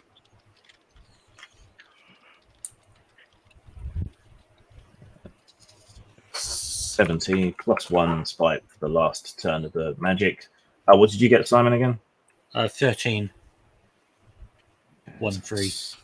83 total. They only got 50. That's enough to finish them off. All right. So a few of the straggling soldiers managed to get away and join the others fleeing into the interior of the temple. But you club, beat, sword, shoot, smash the last remaining soldiers on this defensive line. The chained goblins swarm forward. Free us! Free us! They're freezing. Quick, we must light them on fire. In case you didn't get the joke, yes. Frios. Frios is cold. The temple does not have any windows. I'm going to search out one of the least dismembered bodies. Possibly the one that was just shot, actually. It's probably statistically the less. And I'm going to draw out a little obsidian blade. It's not even large enough to function as a knife, but it is very, very sharp. I'm going to drag him in front of the door of the temple, or the ziggurat, so that anybody peering out of the door can see what I'm doing. And I'm going to very slowly flay him. Oh. Good thing he's already dead. But yeah, you rapidly skin the soldier. Not rapidly. Not rapidly. Okay. I want them to witness every stage of this. The guy with the plumes sort of shakes his fist at you. Ah, damned beast! Uncivilized behavior. I'm going to look on, like, just out of curiosity to see what their anatomy's like. Like yours, but taller. Yeah. Simply not Wifflebat. And they retreat back into the temple after you dismember this body slowly and with savor in front of them. Yes. I mean, I don't eat them. Ugh, that would be disgusting. You don't eat these things, but you know. Not until they're ripe, anyway. Yes. Fresh human, you. And I'll unloop his pinkish grey bowels and create a little sort of a little series of bunting with them. Balloon animals. don't have time for arts and crafts, Sal. Free us! Free us! Say the goblins. Go see if there's keys to their cage or something. Okay. You sieve through the bodies until you find the key. Quick, put it through the coal sifter. Bend it back into shape with your teeth and unlock some of the goblin manacles. Yeah. They're free. Thank you. Hi there. We were sent by blah, blah, blah, blah, whose name I can't remember. To free you. You never got the goblin's name, but it was Okay. Gaucho Marx. Fuck. Yeah, all the goblins were brothers, the Marx brothers. Pico Marx, Tumbo Marx, Parker Marx, Gaucho Marx, and Pedro Marx.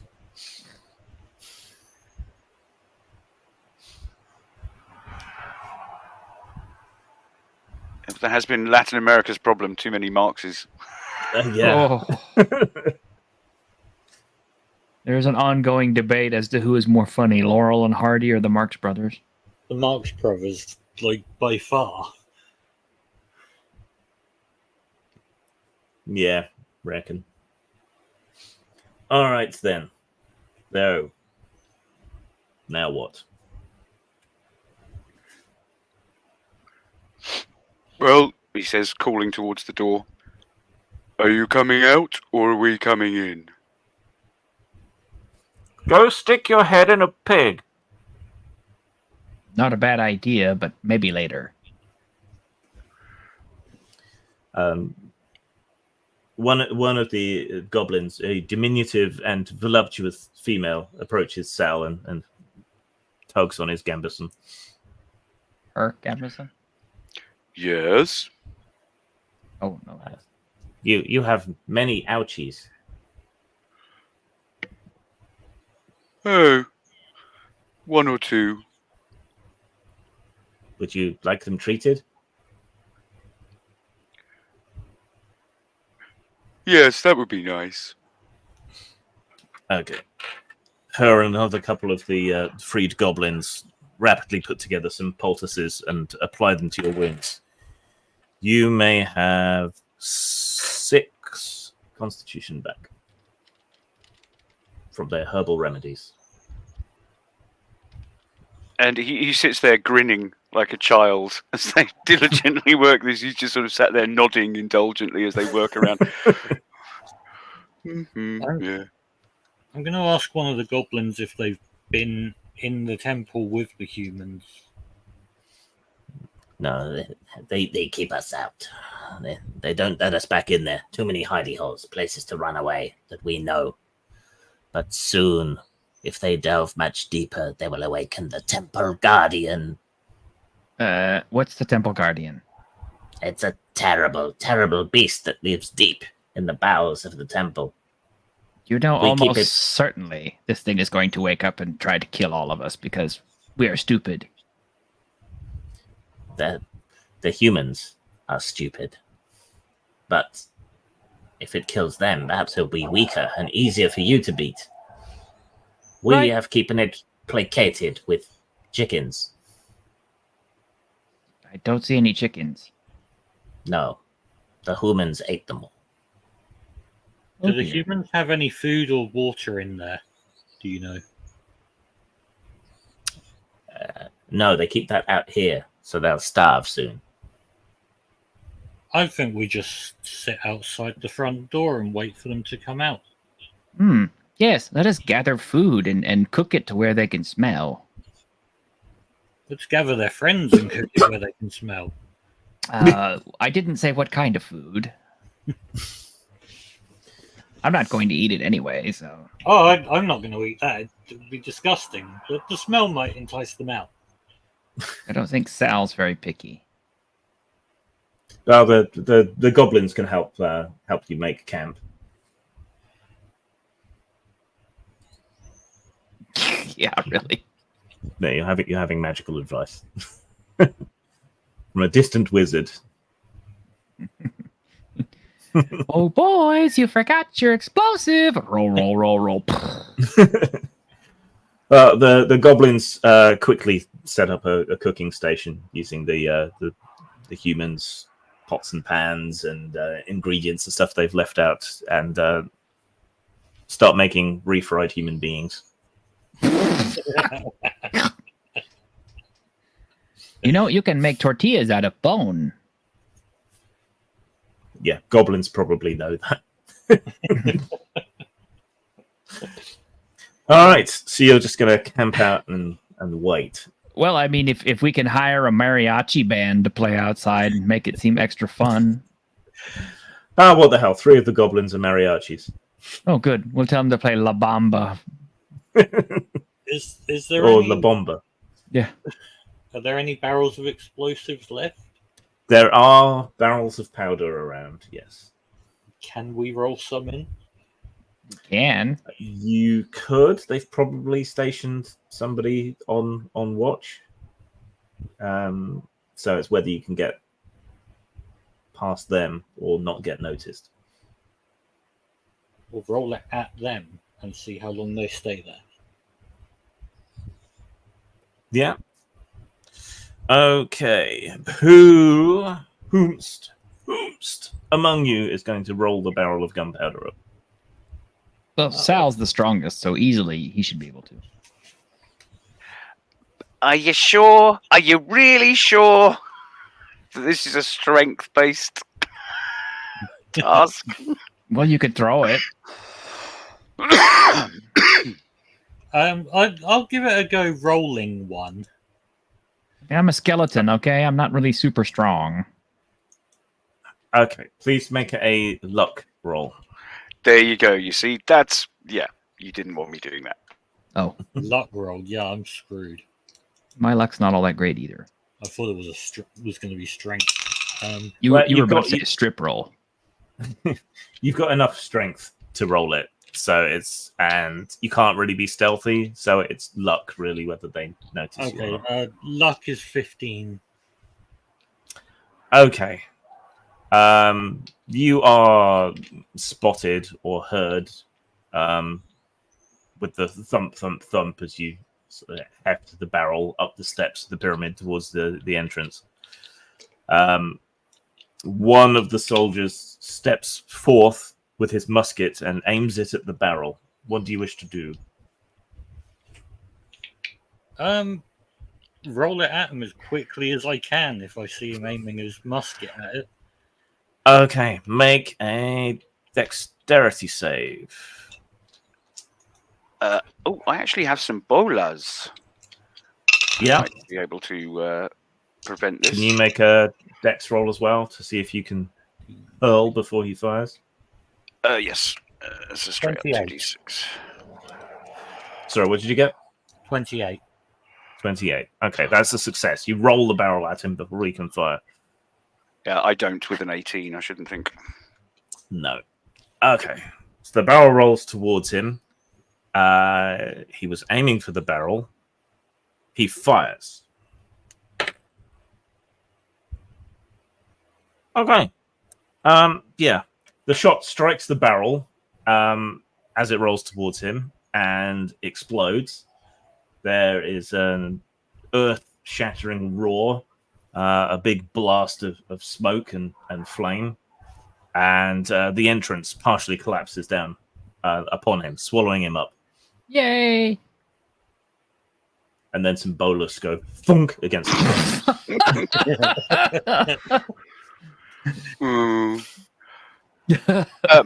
But paying close attention, where does the smoke go from the explosion? So the smoke billows out. Then most of it comes out through the cracks, but there do seem to be air holes here and there in the building where the smoke is drifting out as well. Now, Sal doesn't know the word irony, but he does notice this and thinks about the fact that they're so fond of fire, these people, and looks around at all of the sort of greenery here, which, if placed on a fire near the door, will create a lot of smoke. Yeah. Most certainly. That's the sort of thing you would know, given your camping skills and so on. Mm. So I don't think this game is going to actually last much longer because you've got them cornered and everything. But we're at 2 hours. Does anyone need a break? Are you okay with keeping going because we're not going to be that much longer? I could use a restroom break really quick, but other than that, I'm good. Okay. Right. Let's take 10 minutes. Get a snack, and then we'll have the final confrontation when we get back. Right. So, see you in 10 minutes.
Is everyone back and unmuted? Yep. I'm here. I'm here. Awesome. All right. So when we last left our intrepid heroes, I believe the plan was to pile up a whole bunch of green wood, set it on fire, and choke everyone to death with smoke. Pretty much. Yeah, I think it's slightly the wrong environment, but if there's any mesquite as well, might as well give them a bit of flavour. We're not in Texas. Ah, Make a luck roll.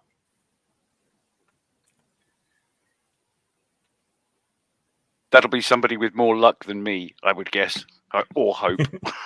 I don't think I have all that much luck. I mean, I'm at an 11. Does anybody beat that? I'm as lucky as I am smart. Let's put it that way. My Not luck very. is only 6, but I can roll. Oh my god, I'm the lucky one? Okay. This could be funny. Snake eyes. That's a double. You get roll that again. Do I? Yeah, that's good. Well, Okay. it's not great, but it's I was about to say Okay. it's snake eyes though. yeah. No, it's a 3 that's a botch. Oh. Slightly confusing. Doubles again, double sixes. Okay, so that's 12 plus 2 is 14, and roll again.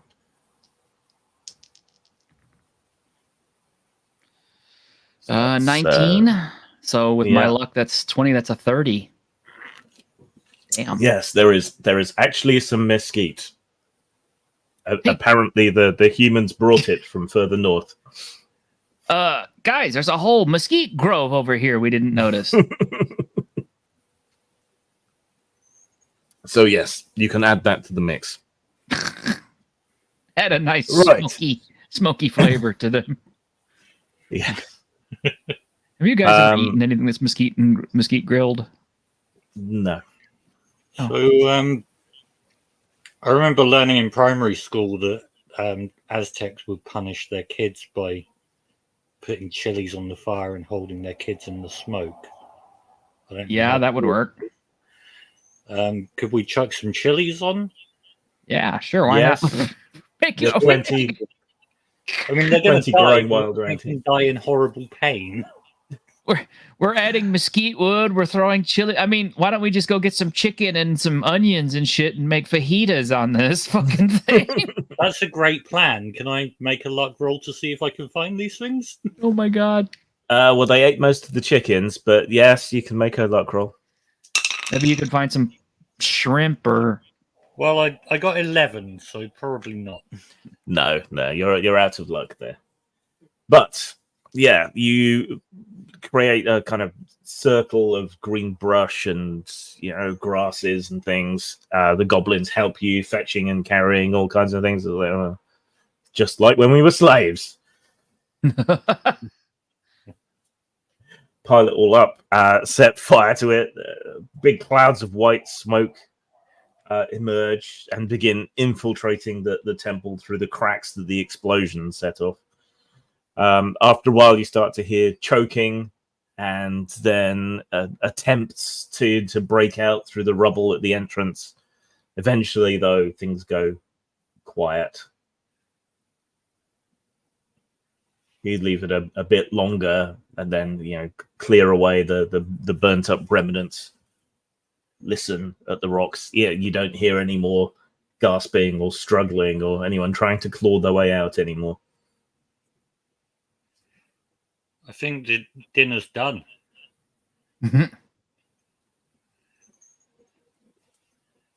Yeah, just if there, I mean, it's a lumber camp, right? So there's going to be some rope or lianas or something hanging around. Oh, definitely. So yeah, just so that we can clear the entrance away without having to kind of risk getting buried under the rubble. Just drag it away with ropes. Yeah, ropes, planks of wood to lever it out. Yeah, and with your immense troll strength being put to the task, you easily manage to prise everything out of the entrance. There's a pile of Spanglish bodies on the other side, all nicely smoked. But you do also notice a whiff of garlic and lime as well, wafting out as the smoke comes out. What is that? You hear a loud but distant growl and hiss, ending in a. Oh no. The beast, the beast, the beast. Say the goblins, and retreat back away from the entrance to the temple. Maybe we should do as they do.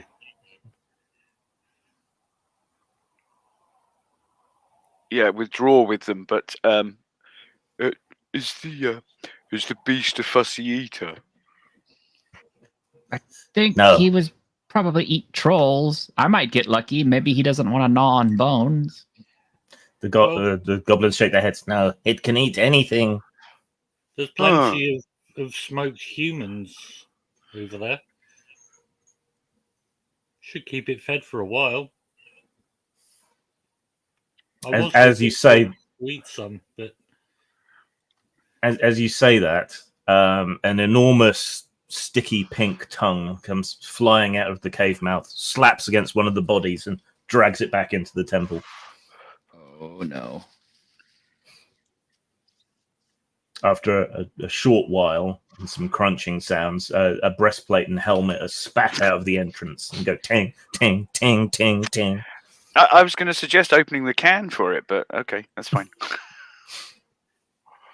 As you watch, a great big lizard hand ending in bulbous fingers comes out of the entrance and clutches onto one side, then another hand, and then an enormous chicken head with two independently rotating big brown eyes. Its skin is rough and dark green. Its wattles look like a pair of gigantic avocados. I feel like this It is the dread Guacatrice. The guacatrice. Well, I'm kind of guessing the Spanish didn't even slow that thing down. No. So, yes, boss battle music begins playing in the background. Go get him, Sal. I'm all out of whiz, so Well, you've had a couple of hours of pissing around, building fires and so on. So you can have 3 whiz back. Maybe we could get the goblins to bake up some tortilla chips and try to dip it to death. Scoop it to death. Well, Sal is going to look to the goblins because he's not clear in his own mind what their relationship with this thing is. Because if it's their temple guardian stroke god, do they actually want us to kill it? They seem terrified, but they've grabbed sharpened sticks. So you think they're ready to fight. I don't think I can do anything with 3 whiz. Why don't you attack it with a sharpened slice of mango? You'd have just about as much luck. With 3 whiz, you can open or shut a door, detect magic. I can summon a candle elemental. Ooh, that's useful if you're in a brothel. Can the candlelight Oh, you can- fight? Yes. It doesn't do much in the way of damage, though. You can cast Unerring Blade on Sal again. Well, yeah, let's do that.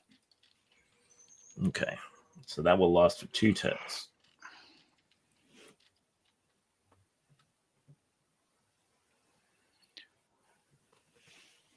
Oh, Right. Sal actually, his shoulders are a little bit kind of down, and he's a little bit sort of crestfallen at this. Oh, are we sure? I mean, it is rather impressive, isn't it? It's impressively deadly.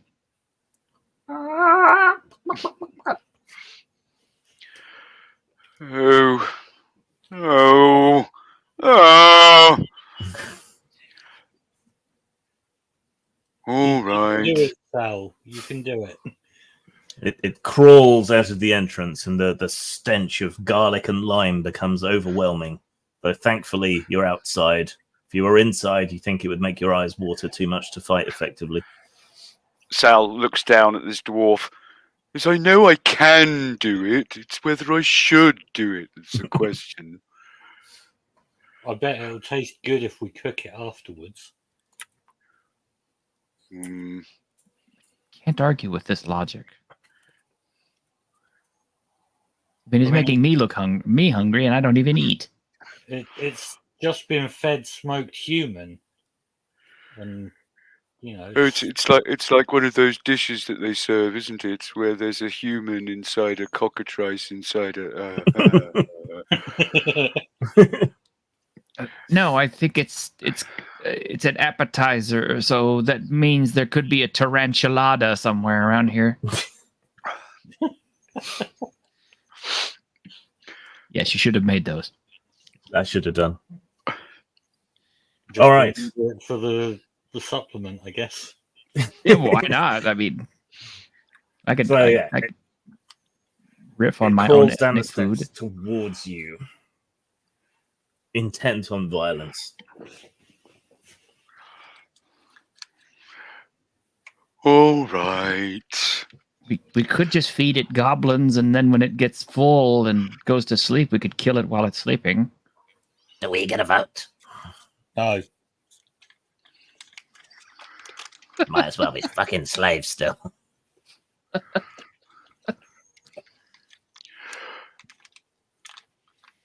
I hit it with my axe. Okay, half-heartedly and with an enormous shrug of his trollish shoulders, Sal belts it one.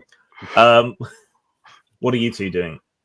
I'm gonna ineffectually club it. The There's goblins still one. rush up alongside you with their pointy sticks and jab at it as well. There's still one barrel of unexploded gunpowder. Probably, Yes. but everyone so, else is in melee with it, so is exploding it a terribly great idea? well, I mean, it's either that or let it kill everybody. So, So let it kill everybody, or kill everybody yourself. well,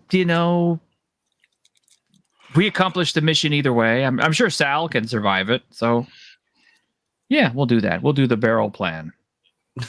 I got 21 on my attack, one of which is a 6. Okay, so that's 21 and 1 spike damage, plus 1 for Sal, which makes 2 spike damage. What did Sal roll? 76. 76. Any sixes? No sixes.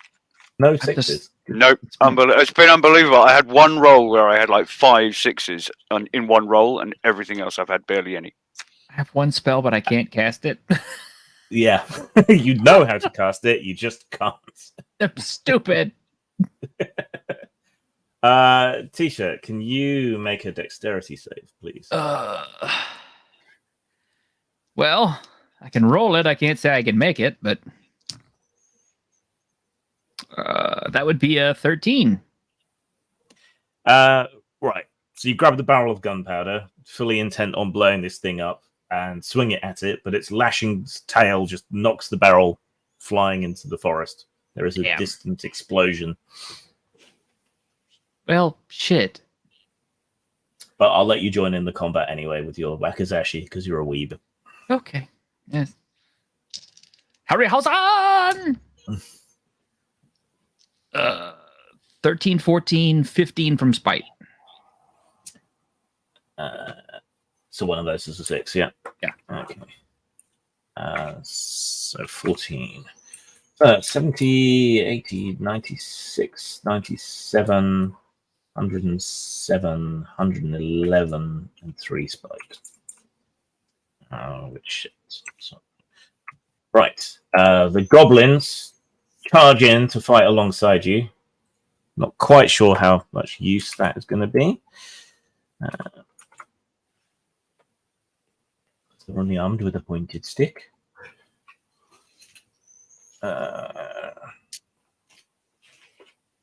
Too many tabs.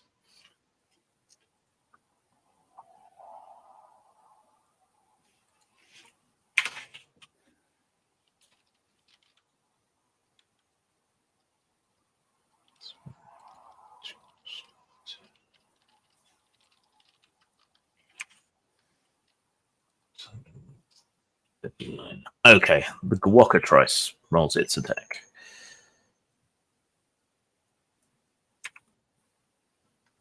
Six plus.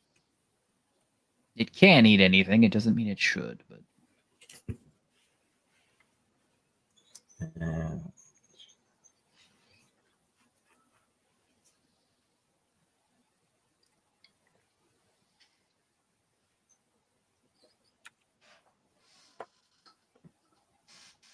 Hang on.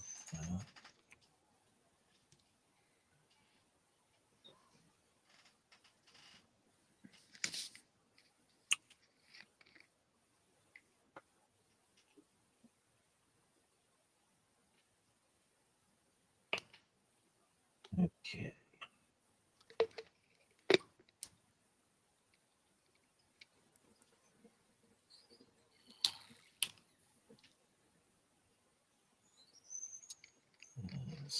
That's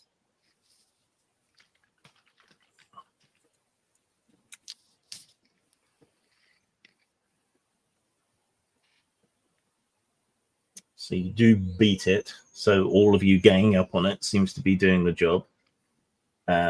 So it takes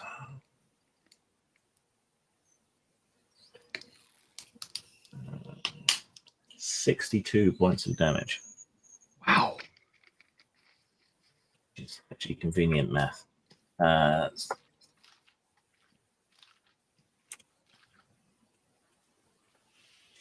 Okay. So yeah, the whackers actually cuts into its hide, revealing a soft green pulpy interior.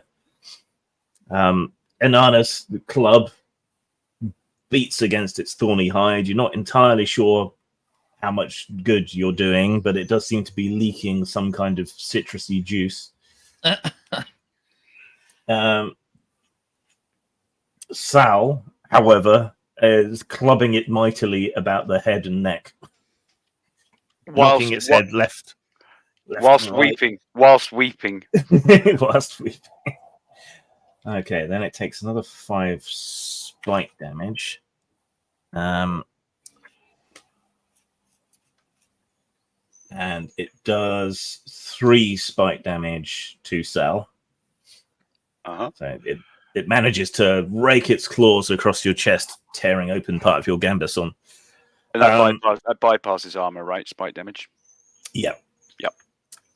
Its enormous brown eyes fix upon one of the goblins. There is a strange sound, a bit like a theremin. And the goblin transforms into guacamole and explodes. What the fuck?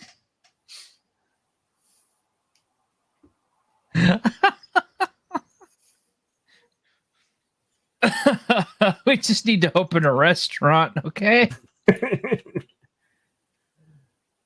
Okay. Our guacamole is so fresh, it's blowing up. The other goblins shriek in terror and jab twice as quick with their pointy sticks. All right, turn 2. How does the goblin guacamole taste? I don't know. But, okay, Estúpida has a great idea. Or maybe it's a stupid Lies. one. I'm going to shed the skin suit and clothes and climb into the wound I made and start coring this thing out from the inside. I mean, I don't actually swallow anything, so Thereby spontaneously turning it into a piñata. well, yes. All right. Make your attack rolls. It can't hit me from the inside. 64 in total, 1/6. So 2 spike damage in total. I don't know what I roll for this. Just your normal attack, but I will take things into account. Okay. 23. Insanely low damage, but at least 1 point of spite. So I got 9 in total. Okay, and 1 point of spite.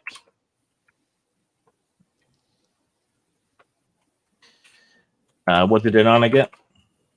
23. 23. Any spite? No spite. Okay. And Sal? Sorry, yes, 64, 1 spite, plus 1 from the spell.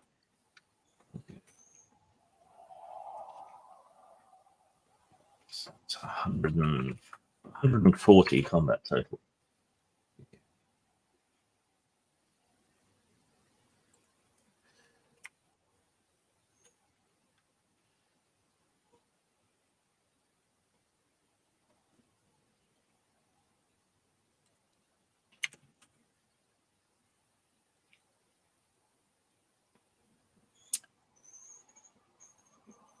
No, that's not right. No. That's better. Okay.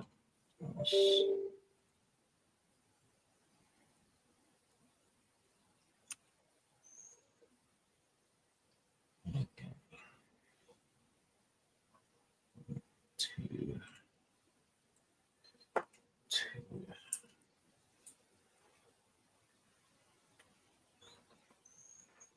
Okay. Right, you continue to beat and club and stab at it. It whips around and pecks at Estupida as she climbs into its gaping side wound. So Estupida takes 2 constitution damage. Ow. As you're climbing through its guts, reaching for the giant stone at its green squishy center, fixes its great big brown eyes on Inanna, and there's that noise again. Right, I need Inanna to make a luck save.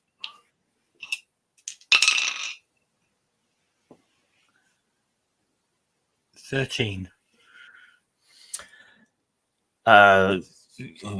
You feel a horrible creeping sensation and look down at your hands. They slowly turn green, spreading over your flesh.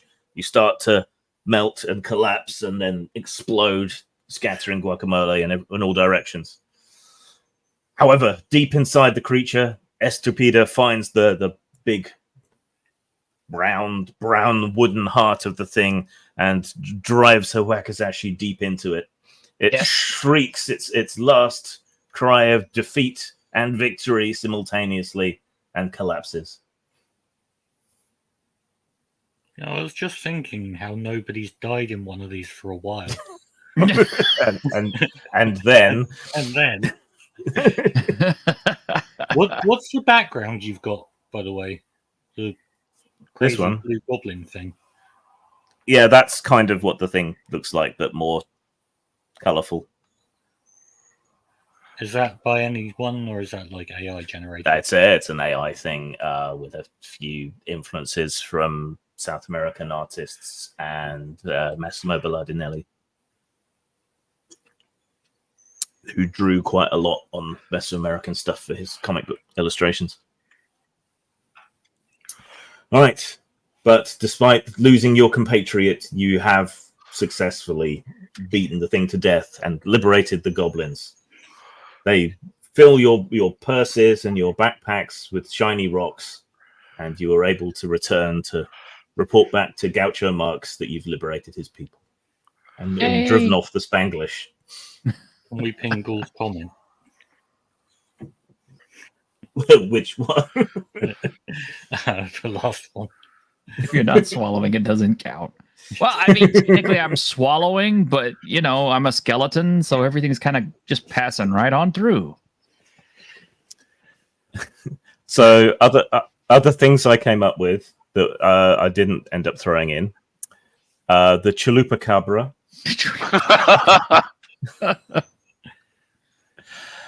Molefant. Tostad Dryad.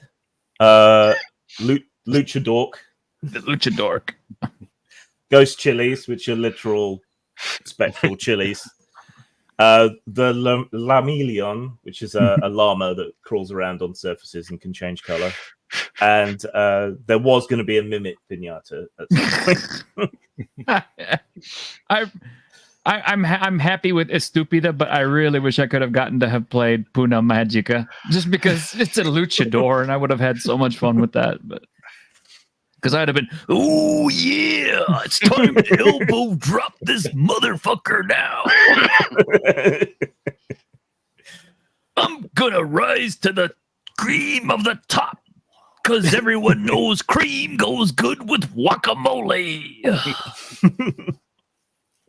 Yeah, so Puna Magica is an ogre luchadora whose fists do 7d6 plus 34 damage. Yeah. If I'd only seen that. Yeah. And she fought under the name Queasy-Coatl. Yeah. Queasy-Coatl. Yes. Right. So then, yeah, that was Tunnels and Trolls. A very old role-playing game, currently owned by Rebellion Studios, so maybe they'll farm it out to someone to support. Though I think the original writer, Ken Andre, he still owns the copyright for Monsters, which is kind of the same system. So, and I think he's talked about coming out with a new edition of that. Ooh. So we shall see how things develop. I'm surprised no one's retro-cloned Tunnels and Trolls yet, actually. I don't know why. It's like, because it did literally come out like a year after D&D, and for solo gaming, it's honestly the best thing out there because just about every single thing that they've written is designed to have been a solo game. Yeah, it was Still buy Tunnels and Trolls though. I think you can. Yeah, Let me you just can. have a quick look. Because if so, that would be why it hasn't been retro-cloned. Well, all the That could PDFs are be. available. You can't go Been and through buy s- the X. Like, Well, the other thing I think is there was a guy who was pirating all their publications and reprinting and publishing them for ages, which caused a huge stink. So maybe no one wants to tread on their toes in the way that he did. Well, Curated Corner still has all the Flying Buffalo stuff. I can post a link up in private so you can. But that is where you can get all the hard copy stuff I know of. I just haven't been able to afford it, but they've got a bunch of stuff on there.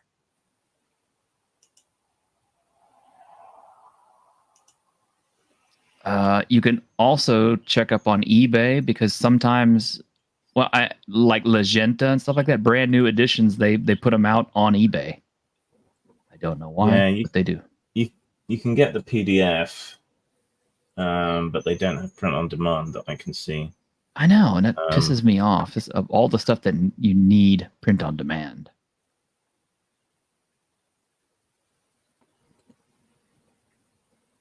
Rebellion's actually got a site up for it now. Mm-hmm. Um, Checking it myself. Full statement from Rebellion. yeah. What else has Rebellion done? So they're primarily a computer game studio, but they also own the 2000 AD licenses because they own the comic. So they used to partner with Mongoose, and they did those traveler versions of Strontium Dog and Dread. isn't Mongoose owned by the same group of companies? I think so, but they seem to have stopped using Mongoose. I'm not sure There was who another. they've used. There's another one as well that I think you've worked with in the past. And I can't think what. the Cubicle name- 7? That's it. Yeah, I think they've worked with them as well. Yeah, I think they're also owned by the same company, if I remember rightly, or at least one of them was anyway. And it is notable too that if you look at the bottom, it does say buy the classic game. They do take you to Drive-Thru RPG for the PDS, but they also take you to Curated Corner for the physical books. So where you can still get them. So yeah, so that's official for now. Yeah. They don't have everything because if you look at the amount of stuff for Tunnels and Trolls, it's immense. Yeah. Some of the covers of the solo game books were done by the same guy who used to do the covers for Terry Pratchett's Discworld novels. Yeah. Yeah, that's what gets me is it was great stuff. It always kind of flew under everybody's radar because, D&D, biggest name in gaming. I always thought Tunnels and Trolls was more catchy myself. It's fun. The system's quirky, and it has its issues in that you tend to lose really badly if you're going to lose, and win really easily if you're going to win. So it could do with a few more options and things to stop that happening quite so much. Mm-hmm. I've got some of these. Yeah, and these are the same guys who did the Grimtooth series, which I remember those growing up. Everybody bring out their weirdly books. Tunnels and Trolls was quite big in Japan early on as well, which is a weird one. No, I can understand why, because in Japan they don't do all the funky dice; they do D6s. Yeah, it uses D6s. Yeah, I was just thinking. Yeah, so it kind of fits their motif pretty well.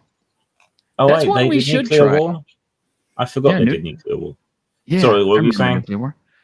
That is one we should try. We should pull out the Japanese system, the one that's really popular. Yeah, I can't remember what it's called. Sword World. Yeah. You should play Sword World. Well, all I've got is Goblin Slayer, which uses basically the same system. So. Well, we need to play that then. Yeah. Okay. We're probably going to play Star Blazer Adventures next time. Ooh, I don't even know that one. Is an older version of Fate, inspired by a series of mini comic journals that were published here in the UK. But it's really a toolkit RPG for running sort of pulp space adventures, which is right up my alley. So that will not be next week, but the week after, because next week's T-shirts game. Yep. Tuesday we're doing our midweek in Geek, which I don't have a name for it yet, but I don't know if you're going to be able to attend, Grim. I don't know. Probably not. Yeah, got a lot of stuff going on, so I can't really take yet another night out. Anything else anyone wants to pimp or talk about? I don't really have anything RPG related to pimp because I'm nobody. But you do make stuff, don't you? Yes. Go on, tell us about what you make. I make fancy dice bags. I don't have one to hand because I've sold them all. Otherwise, I'd put one on the camera. Cool. Yeah, I make nice things from leather. You can contact me via my website, ectmagic.com. So I primarily make stuff for magicians, but being a nerd, I can make anything from leather. So fancy dice bags and stuff. Cool. All right. We'll draw it to a close there then. Slightly shorter game than usual, but that's Tunnels and Trolls for you. It's quick and easy. So yeah, we'll see you for T-shirts game, Darwin's World, next week on his channel, which is T-shirted Historian. Go and subscribe. Unless you're already watching. No, Mongolians. Mongolians. Unless you're already watching it on T-shirts channel, in which case go and sub to me at Grim Streams for this and Postmortem video for my regular stuff. Cool. Right. Night all. Bye guys. Bye.